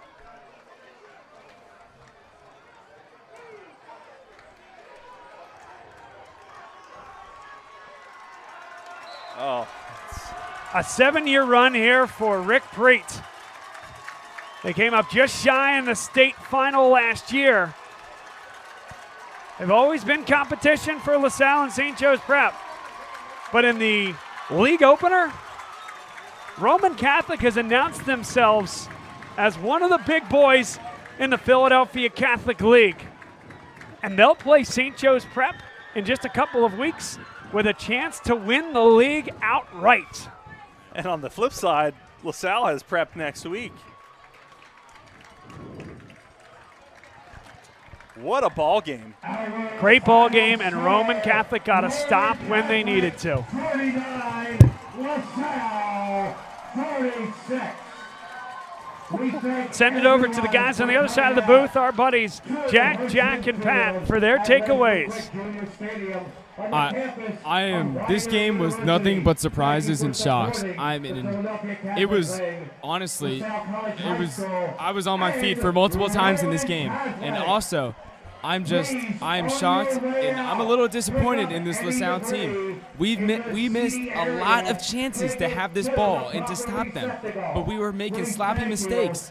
But I mean, that's just what happens if you're not in the game. This Roman team was on point tonight. They had this locked down since, they had LaSalle's players locked down. It was a done game because of that. We were just not in it tonight. I got to interrupt just for a moment. I think we have to give Roman credit Catholic a lot more credit. Absolutely. This is a terrific game. Two of the three best teams in the state of Pennsylvania, and Roman Catholic earned everything they got. Yeah, their offense was off the charts. I mean, their quarterback was extremely mobile. I mean, if they just gave him the ball, it was down the field and it was going for a touchdown. Yeah, and Jack, to your point, I feel like LaSalle's defense had plenty of opportunities to force a turnover, and their entire defense played well tonight. I mean, like Bob said, you got to give a lot of credit to Roman's offense, especially number 0, Ashton Roberts. He had a heck of a game, really in the first half, but also in the second too. I think a few mistakes on LaSalle's part led to their loss, but as we saw, this game could go either way. Tyler, what was the final count? 7 or 8 times they could have intercepted the ball? So if even one of those happens, it's a completely different game. I mean, not to cut Roman's offense short, but I feel like LaSalle's defense played well. They had a lot of deflections and pass breakups, but if they could have turned one of those into an interception, this would have been a completely different game and a different outcome. Yeah, I mean, Roman Catholic did, right? Roman Catholic is the one that brought in the interception, and that ended up being the difference. So a lot of deflections, a lot of almost takeaways. Who came up with the takeaway at the end? Roman Catholic did. Yeah, I agree.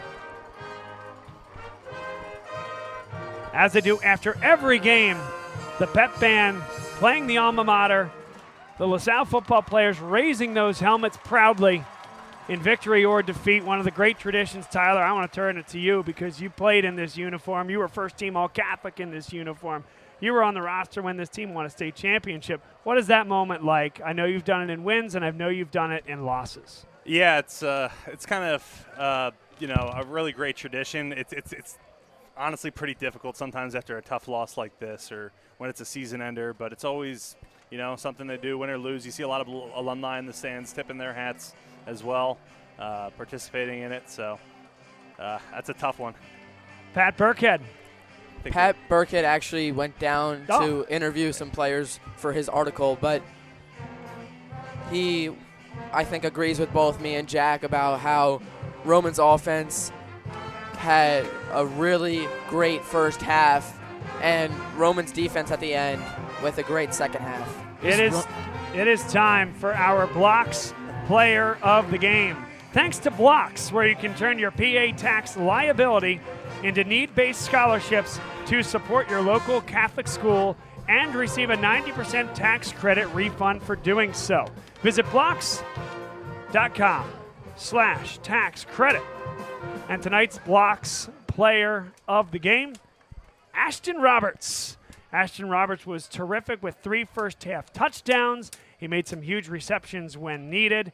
And then we're also going to give some love to Hamir Lowry, the junior defensive back, who sealed the game with the interception. He returned it for a touchdown. I know he'd love that to go his way in terms of actually getting that touchdown on the books. But the block in the back effectively ended the football game and allowed Roman Catholic to kneel the ball. Is that the Blocks block? That might be the Blocks block of the game. How about that, Tyler? I think that's pretty good.